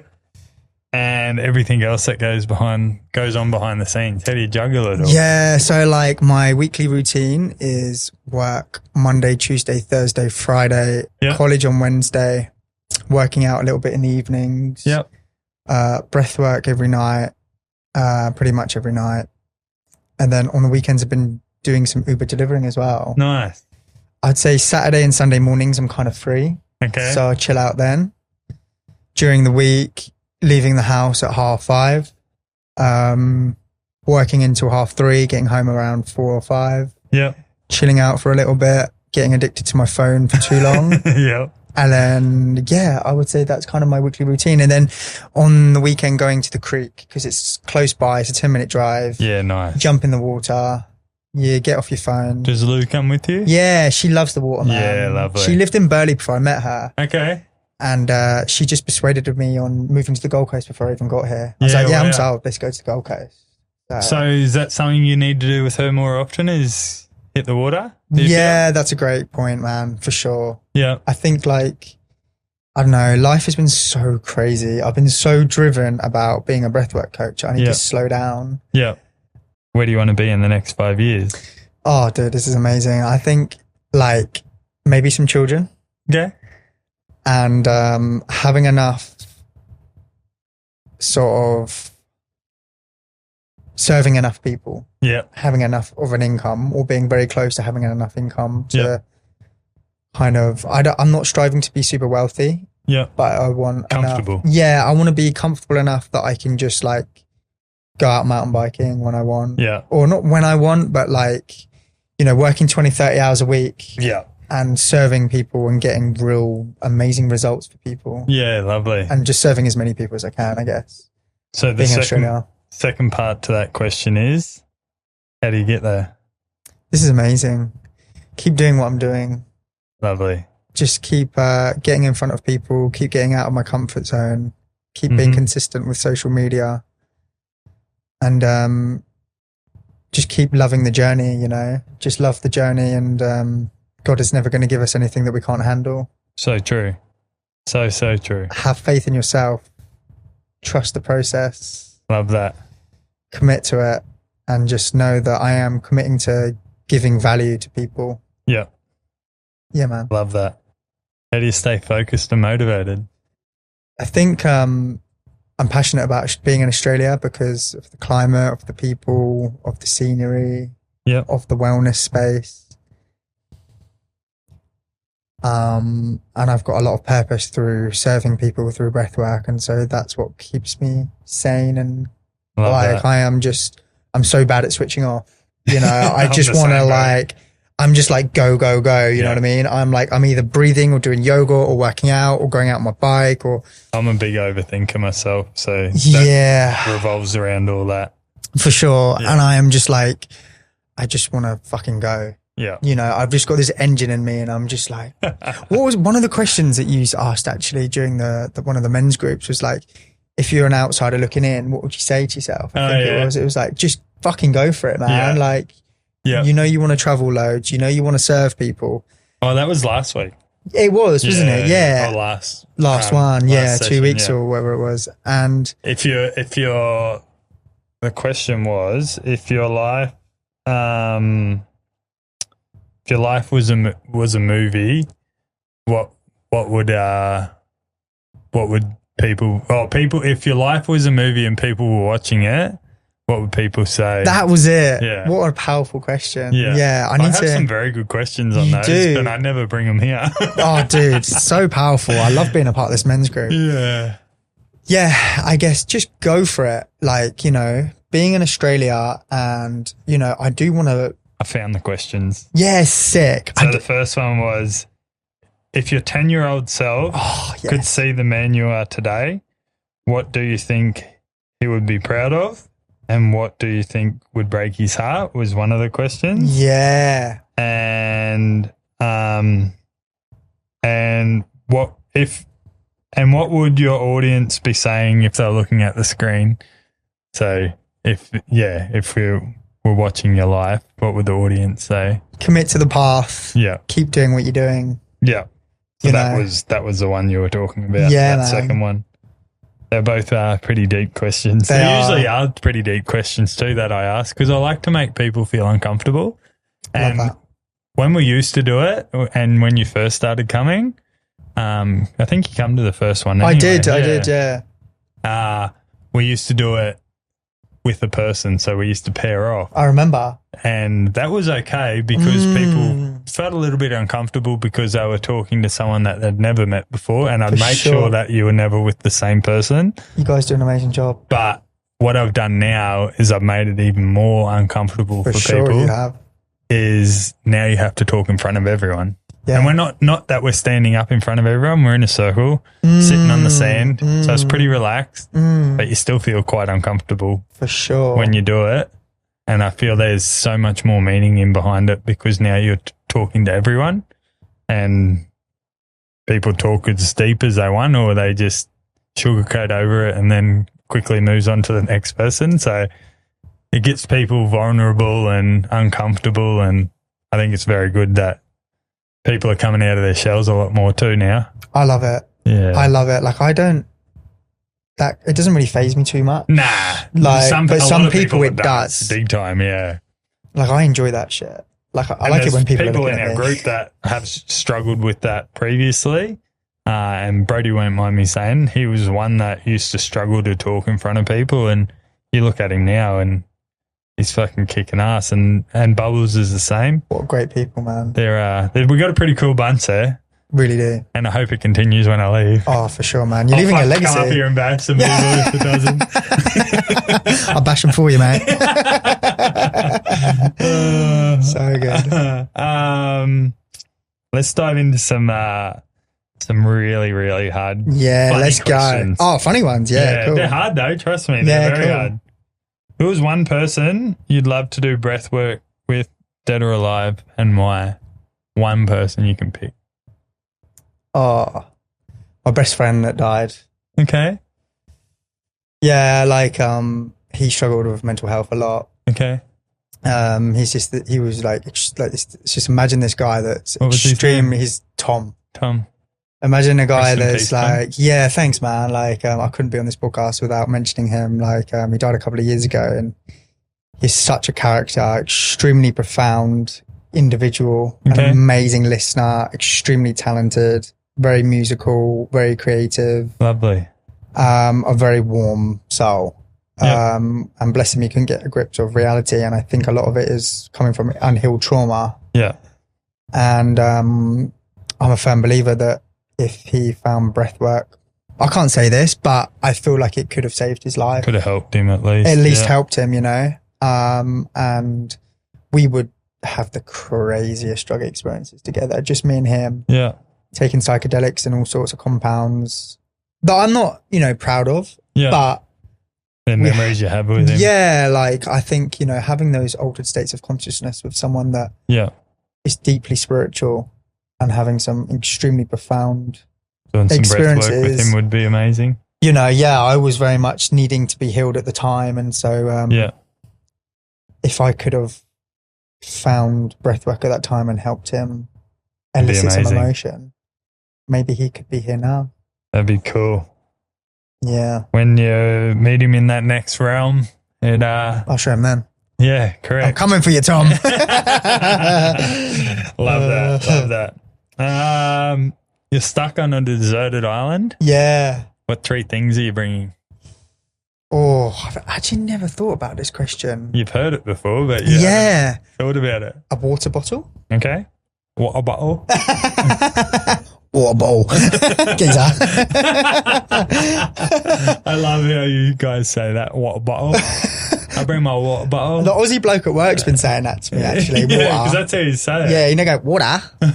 Fucking water. Water bottle. At least I don't sound I don't want to sound Australian to my friends and family. And they'll be like, I do definitely pick up the twang, but they were like, oh, shut up, we're all sounding Australian in Australia. You know what I mean? So I'm trying to be cool. So your water bottle? A knife. A knife, surely? Yeah. And the third thing, pack of darts when he blows. No, I don't smoke. What's the most useful thing? It's your question, brother. A bag, a rucksack to put things in. Okay. Yeah. I think when you said bag, I don't know if you saw my story yesterday. Did you see my story I put on socials? Do you follow my podcast page? I do, yeah. Yeah. I'm pretty sure I do. I put a story up yesterday morning, and this is completely off topic, but you said bag, so I'm going to answer it. So Amy and I were in the kitchen on a Saturday morning at 6 a.m. Yep. And you and I have both been in states on weekends at early o'clock. And Amy goes to me, do you have a bag? And I said, I've been asked that question plenty of times at very early mornings on a weekend. And as my story was, and actually it might still be up. That's cool. I don't think it will be, but I'll try and find it. No, it's not. That's funny. And I said, your old self has been asked. Actually, it'll be in here somewhere. I found it.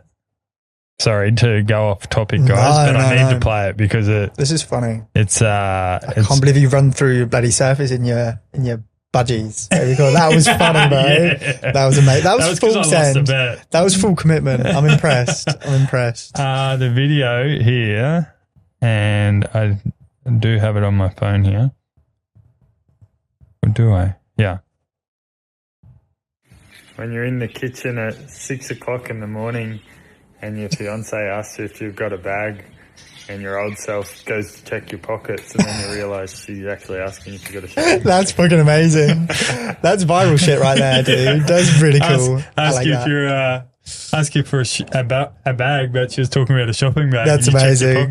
That's so good. That's funny. I was just like... That's really funny. When you said bag, I was like, oh, yeah, he's gone back to his old self for a bag. But we're on cocaine right now, guys. A bag to have more stuff in it, I guess. Yeah, just a rucksack. Yeah. Mine, and I've had plenty of opportunities to think about this because it's my question, obviously. Yeah. So mine would be like a tarp or something for shelter, which could also then collect water. Clever. A knife, like a big machete or something to cut down and kill stuff. Yep. And then a flint so you could start a fire. Of course. I think that's a more intelligent approach. But those three. I've had fucking 70 episodes to think about that. Yeah, okay. You guys get put on the spot. Yeah, sure. I've had people say a helicopter so they could get the fuck out of there. That's clever. A mobile phone to call for help. Yeah, to watch Netflix. But then that dies and then you're fucked. Yeah, fuck. So, there's plenty of different answers and options, and I just like to see how people think. For sure. Any superstitions? How do you mean by that? Like, superstitions are left sock, right sock, left foot, left shoe. Yeah, I knew that. Superstitions of like, or are you a tinfoil hatter? Give us your biggest conspiracy theory that you believe. People think you're a weirdo. I definitely went down a rabbit hole of conspiracy stuff. 2020. I think everyone did, didn't they? Okay, yeah. Amy's very deep in it at the moment with just so much shit going on. Yeah, like conspiracy theories. I decided not to really go into it anymore because you end up in the same and you end up in the same confusion pit anyway. Correct. So what's the fucking point? You end up confused.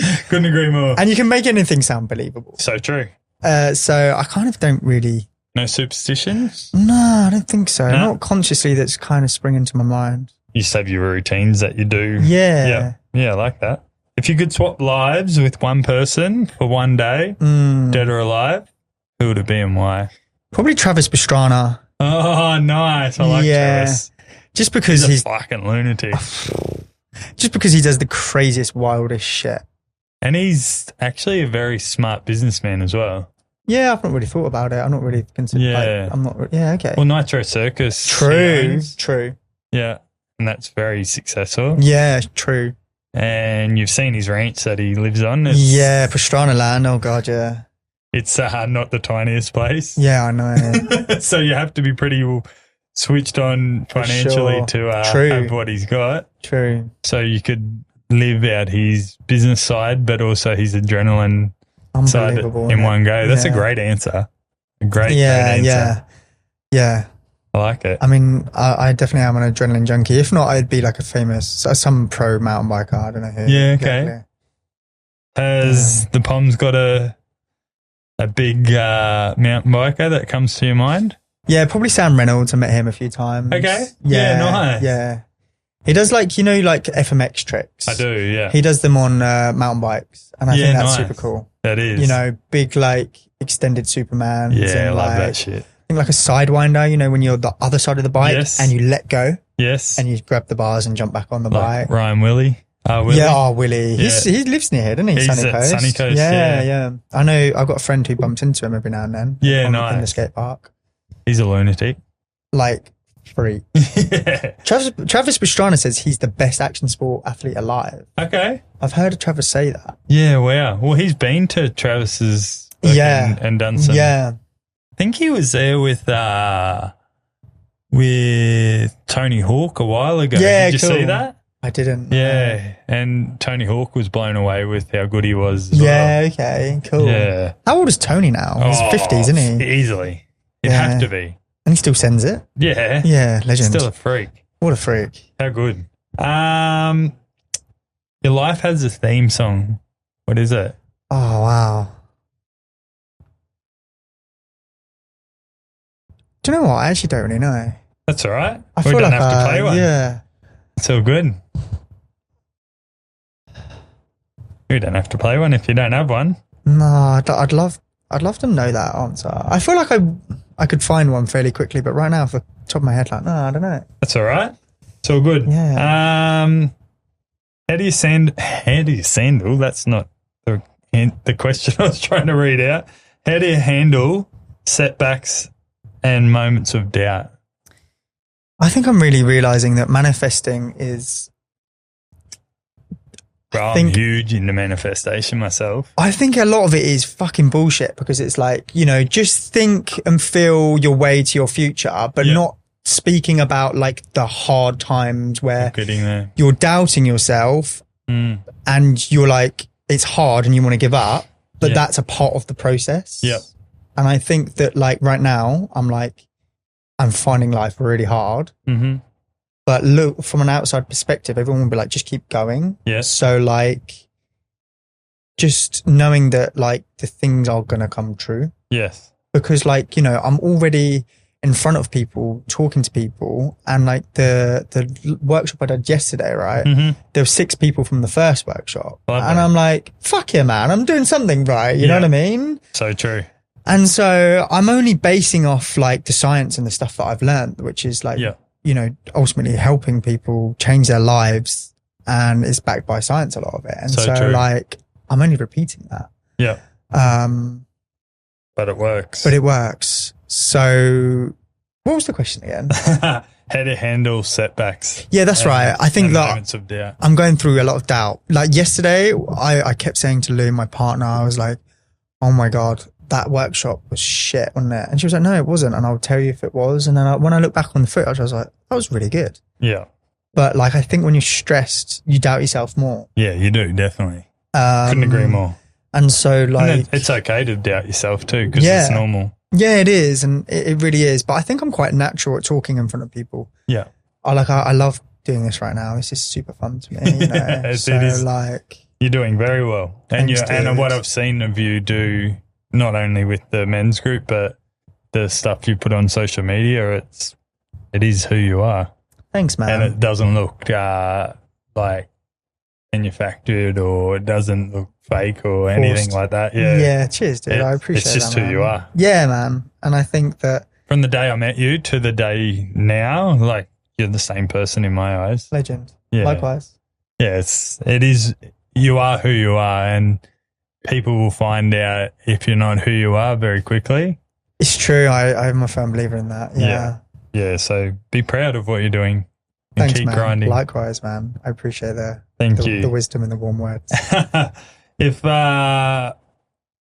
someone is struggling or feeling disconnected from family or friends or whatever it is, what would you tell them?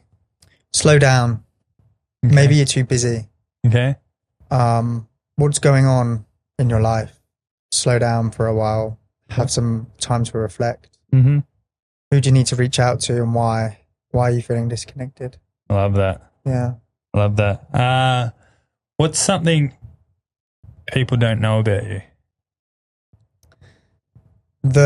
I would say a lot of people don't realize that I healed myself with mental health issues. Love that. I think that people don't realize that I'm an adrenaline junkie. Yeah. People maybe don't realize that I used to take a lot of drugs. Yeah. I'm a pretty good cook, I would say, when I want to be. What's your go-to dish? I cooked chicken enchiladas the other day. And that was freaking awesome. Is that your go-to? It's not, actually. I don't really know. I like cooking Italian. I like risottos and pasta. Make the pasta from scratch? Yogurt. Do you make it from... do you know what? I only did that at school. Okay. And when I say Italian cooking, I should be doing that, but you should. I don't have much time. Yeah, that's Blame fair. the time. Yeah, nice. Yeah. I don't know if I asked you this question at the very start, but I'll ask you again anyway. Who is, and is it William? Yeah, it is, yeah. Who is William? Who are you? Yeah, I'm a guy that loves adventure. I'm a guy that's very outgoing and I feel like I'm quite high energy. Okay. I want to give, I want to know your deepest, darkest secrets. I want to know what makes you tick. Yeah. I want to see you at the bike trails and send some jumps. Yeah. I want to connect with you and I want to share knowledge, and someone that is a thrill seeker, but also that is seeking information. I'm fucking obsessed with information. Yeah. Okay. About health and sort of, I guess, science meets spirituality. Yeah, lovely. That's me. I love that. Yeah. Not to try and say all cool things because I'm being filmed. No, but that's who you are. But that's genuinely who I am. Yeah. I am someone that just wants to fucking get out there and jump in the cold water, do some press ups or go and do a workout, do some yoga or meet someone, have a good conversation. And stick your cold water up your ass. Do some crazy breath work or, go out in the forest and take some psychedelics or go to a festival or, that's who I am. I love that. Adventure. I love that. What legacy do you want to leave behind? Making an impact. Making people's lives easier through regulating their nervous system. Love that. Yeah, man. That's who I am. And someone that went for it, someone that didn't hold back, someone that can hold themselves well, someone that practices what they preach, someone who's disciplined, someone that tries to master their self. Love that. Yeah. Where do people find you? Instagram, Willpower Breath. I'm in the middle of building my website right now, but Instagram, Willpower Breath. Yeah. These DMs are open. DMs are open, guys. Even if you just want to say hello. Say hello. Let's chat. Let's connect. Yes. I love that. Do you have any questions for me? I do, yeah. I've got a few questions actually. Here we go. Back to me. Tell me about your addiction and why do people, I guess that's a separate question, but your personal addiction? Yeah, it was just party drugs pretty much. Yeah. So I just feel like I needed to fit in with everyone, even though I was always a popular kid. I was always popular. I was very good at sport back in my day. Yeah, and wicked. I was always I feel like I was probably one of the popular kids, when you're at school, you're always part of either the popular group or you're the quieter group and you're not in that circle. You see it at schools when we were at school. Did you see that when you were at school? 100%, yeah. Yeah, and I feel that still happens to this day. So I was always a class clown as well. Sure. And I feel like I just needed to be the center of attention. Yeah, okay. And that was obviously through drugs and alcohol when I got older. And then, just turned me. I probably could have went quite far in my sport, I feel, if I had the dedication and commitment, and then girls and drugs and alcohol became a whole different thing and pretty much stopped me from being who I was, I feel. And how did you overcome that? What's like your secret? Probably losing my marriage. Oh, wow. And then I dove even deeper into it and did it more and more. And then all of a sudden I realized how shit of a person I really was and what I was doing through drinking and drugs and alcohol. I just turned into an even worse person because that was my coping mechanism. Yeah, okay. And then from that, I realized there was just this one day, and I will never say what I did, but there was like a huge wake-up call. Yeah, okay. And from that, I met Amy probably 6 months or 8 months after that very dark day of who I was. And I met her. Amy doesn't drink, doesn't do drugs. Amazing. Amy's never done drugs in her life, never been to a nightclub in her life. Has been cool. drunk probably like 3 times in her life. That's really cool. Very, very successful sporting person. Really? World champion kayaker. Wait, what the fuck? That's crazy. She was youth Olympic gold medalist. What? So very, very driving person. Oh, wow. And I couldn't be that person of drinking drugs if I wanted to be in her life. And I've been with her over 3 years now. And when we first started dating, I was drinking a little bit. Yeah, okay. And then I had one blowout, one real bad night of drinking like really bad. And from that night since, I haven't had a drink. Wow. How long's it been? Over 3 years, yeah. No way. Yeah. That's crazy. Yeah. That's amazing. And drugs has been like be close to 5 years, I reckon. Wow. Yeah. That's incredible. Yeah. So it's just, who I am now. I don't know any different. Yeah. It's your new identity. Yeah, literally. Yeah. Perfect. And I'm a way better person for it. For sure. I'm a bit more overweight now, but it is what it is. You look good from where I'm sat. Yeah, that's pretty much the answer to your question. And about all the people that you've lost to suicide, if you don't mind me asking that. I lost 11 people in 2024 to suicide in 1 I year. know so many people that... being in sport for a long time and through... I grew up in a coal mining town.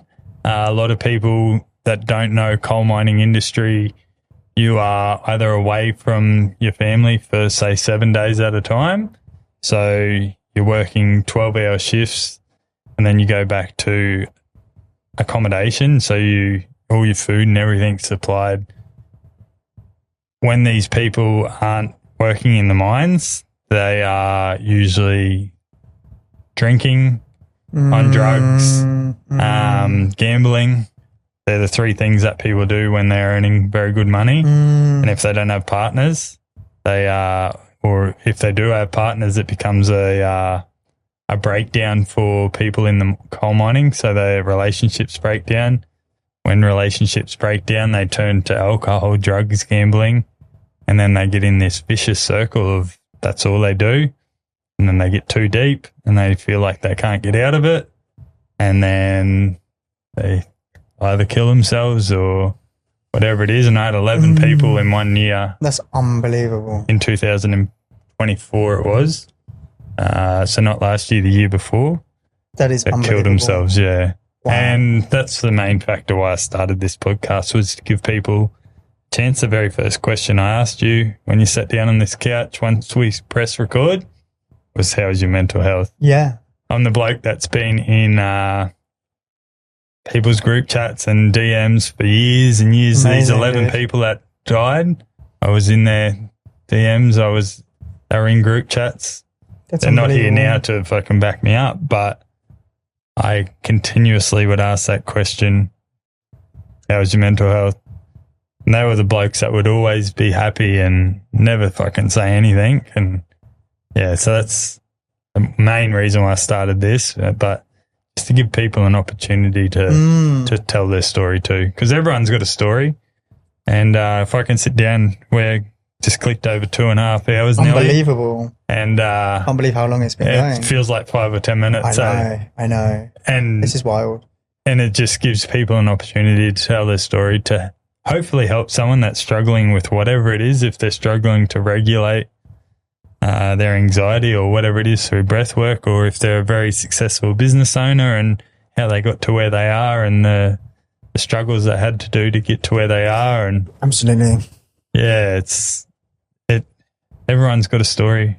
If I can give you an hour, 2 hours, 3 hours of your time, it doesn't cost us anything. It just costs us our time at the end of the day. It costs me money by getting my editor to edit it, but that's my own problem because I don't have enough time to fucking figure it out myself. Yeah. But yeah, I love doing this, and it's something I'll continue to do when I move down south again. And yeah, it is what it is. Hey, I love it, and I won't stop. Yeah, I mean, I can't believe I'm, sat here in my branded T-shirt on my first podcast. Yeah. The other side of the world. How good is it? Subtropical Queensland, it's just unbelievable. It's amazing. And it's the host, right? I'm not going to come sit down with someone that I don't connect with. Yeah, Yeah. But yeah, wow, I can't believe I'm on a podcast. This is freaking cool, man. I really want to. Yeah, it is pretty cool. Yeah, it's amazing what you're doing. Like, I've got a lot of respect for it, actually. Yeah, thank you. Like, a lot of respect for what you're doing. Yeah, you're easy to talk to. It's just who I am at the end of the day, and you're who you are. And if you don't like me, fuck off. Yeah, literally. But if I don't like you, you fucking won't get any of my energy or time. Simple as that. We're both very busy people. We've fucking had our stumbles of trying to line this up, and totally, yeah. And we got there in the end. Sorry to mess you around last week. Yeah, no, fuck, it is what it is. Well, my podcast ran late last week, yesterday, and we got here in the end, mate. That's all. Find a park this morning. Gold Coast is getting too busy. Yeah, fuck off, you can't. I am. Why don't you? I can say that because I am. That's so funny. No, it's a shame that you're going, man. It is what it is. We're doing it for bigger reasons and why we're here, but we'll continue to do what we're doing, and it'll work wherever we are. So yeah, cool. Yeah, it is what it is. I have 5 questions that every person gets that sits on this couch. These are the last 5 questions. Yeah. Everyone gets them. They're quick. You can take as long as you want, but we don't lie in these 5 questions. Yeah, no. Some people lie, and I call them out straight away. Love it. Let's go. Do you have a party trick? I actually don't. That's a bit disappointed in myself.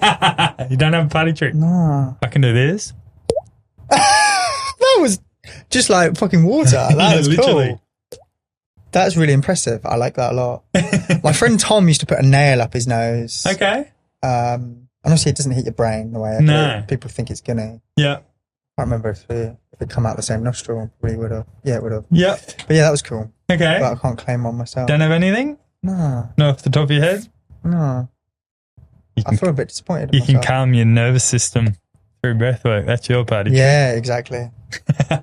I don't know if you'll have this, but when I first come up with these 5 questions, I was having a lot of very famous people that would come in and do this, and I thought I don't just want to do famous people because everyone has a story. So the question is, who's the most famous person in your phone that you either DM or you talk to? Again, nothing really springs to mind. No. Really did you grow up with someone that was famous? No. That's tone famous, sorry. I'm not famous, so you can't pick me. I haven't. No. That's all right. And like I said, a lot of people don't have that, but I've kept it in there because I'm not going to change the 5 questions. Yeah, that's a cool question, man. There's been some pretty cool people that have sat here and had some pretty famous people. Some people have had like Chris Hemsworth in their phone, which if you don't know who Chris Hemsworth is, there's something wrong. You're channeling your inner Chris Hemsworth with your haircut. You know what? Someone said at the men's group I look like his brother, and someone said, I think it's been about 3 or 4 people said I look like him, and I'm like, yeah, I am. I am him. I'm a good looking bloke, but thank you for comparing me to him, people. Keep it coming. Now, this is the one where people lie. Yeah, cool. And I can tell straight away when they awesome. lie. So, have you ever sent a nude to the wrong person? I don't think so. It's been solicited, you reckon? I don't really remember sending nudes. Okay. I must have sent a dick pic. I mean, Surely. I would have, but I don't really feel like... It was to the wrong person? Nah, definitely. Oh, actually, I'll tell you what I have done. Here we go. When me and Lou fell in love, right? Yeah. Our best friends in a couple of hours away, I accidentally sent some explicit photos to the group chat of Lou. Oh, Lou! Yeah, what? I'm such a con. Fuck, poor Lou. Did she know Sorry, Lou. this? Yeah.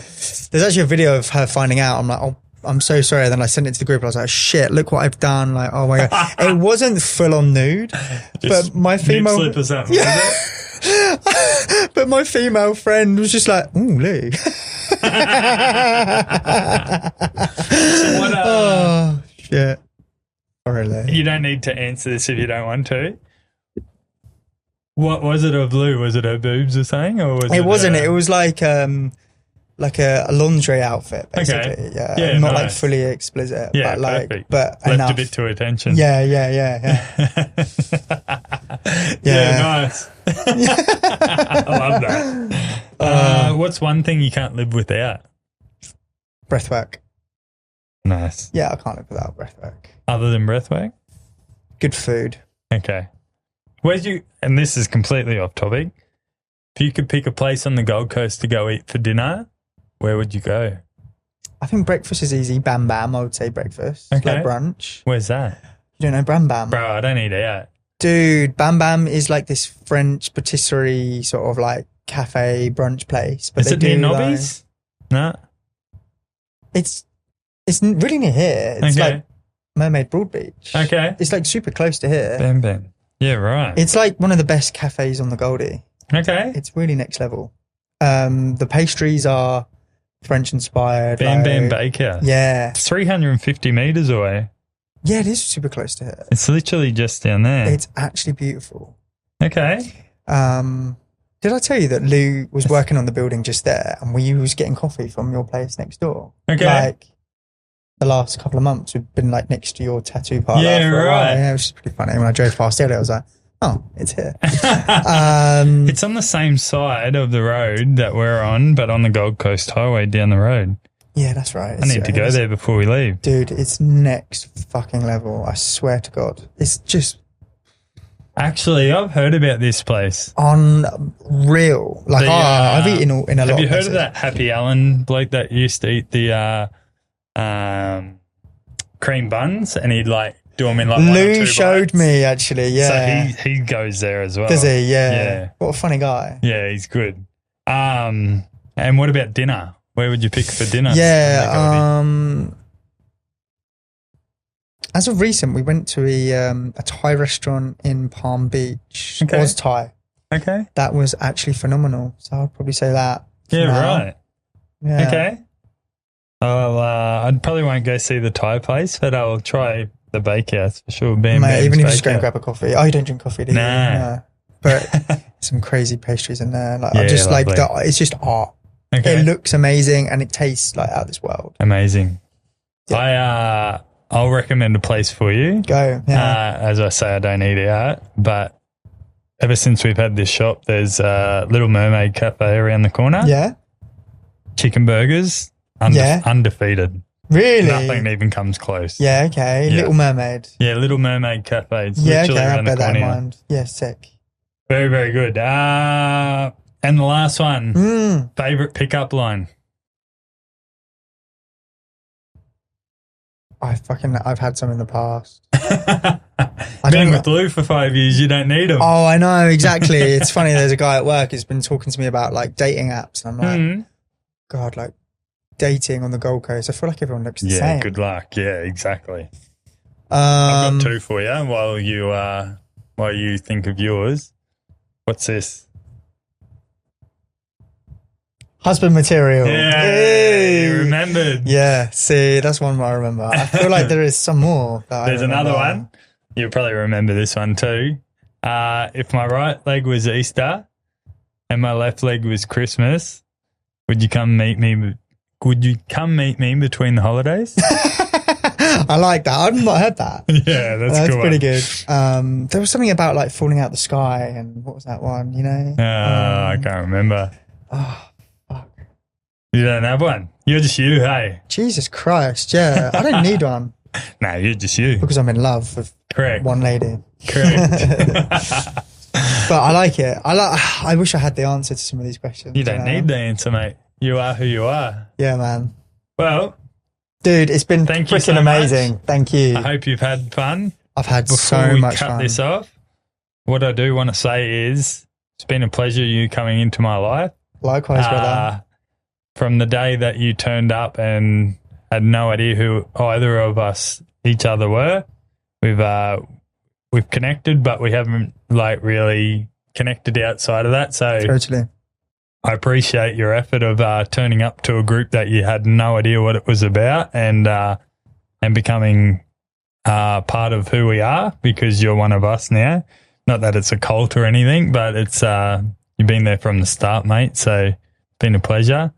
What I've seen from you from that day I met you to now is a man that has grown and is very proud in himself and has found who he is. So from the 6 months that we've known each other, you've grown a lot and you've probably noticed it yourself too. So you should be very proud of that. Thank you so much, man. It means more than you realise. And last but not least, I know it's hard at the moment, but it's not going to be hard for forever. Thank you so much. Continue to do what you do because I know the benefits of what you're doing works and you just need to keep pushing and showing people that it does work because I know, you know, but don't give up because it will get easier. Thank you so much, man. Honestly, those words are exactly what I need right now. So. And that's just me speaking from my heart. Because you're a legend. Don't leave, dude. You can't leave. No, we have to go. We have to go, but we'll be back. We'll be back for holidays and stuff. Amy's going to come up here and do some fucking, what do they call it? Like guest spotting. So she'll come up here and she'll tattoo out of our friend's tattoo parlor up here. Cool. So she'll still come up and we'll holiday and I'll run a group while we're up here and Steve will run them while he's still up here and he'll stay here for as long as he does. But yeah, we are not the end. To be fair, Albury's actually pretty sick. It is good. It's just fucking cold. Yeah, but you have got the snowy mountains. Yeah, there's Falls Creek, which is only like an hour and a half away. I went there on the way up here. This is at Falls Creek. It's my partner, Lou. Yeah, nice. See, I love the snow, so I'll be snowboarding a lot. Oh, you're a snowboarder? Yeah. Yeah, sick. I'm not a weird skier. Fucking weirdos. But yeah, wow, what a place to be. Snowy mountains in Australia, everyone. Yes, we'll be good. Yeah. Well, thank you once again. No, honestly, dude, this has been so much fun. I can't believe we just recorded our first podcast, or my first podcast. Thank you so much. Let's go. Don't be a stranger. Nah, never. Love you. Bye-bye. Peace out. Let's go. This has been another Pod Perfect production.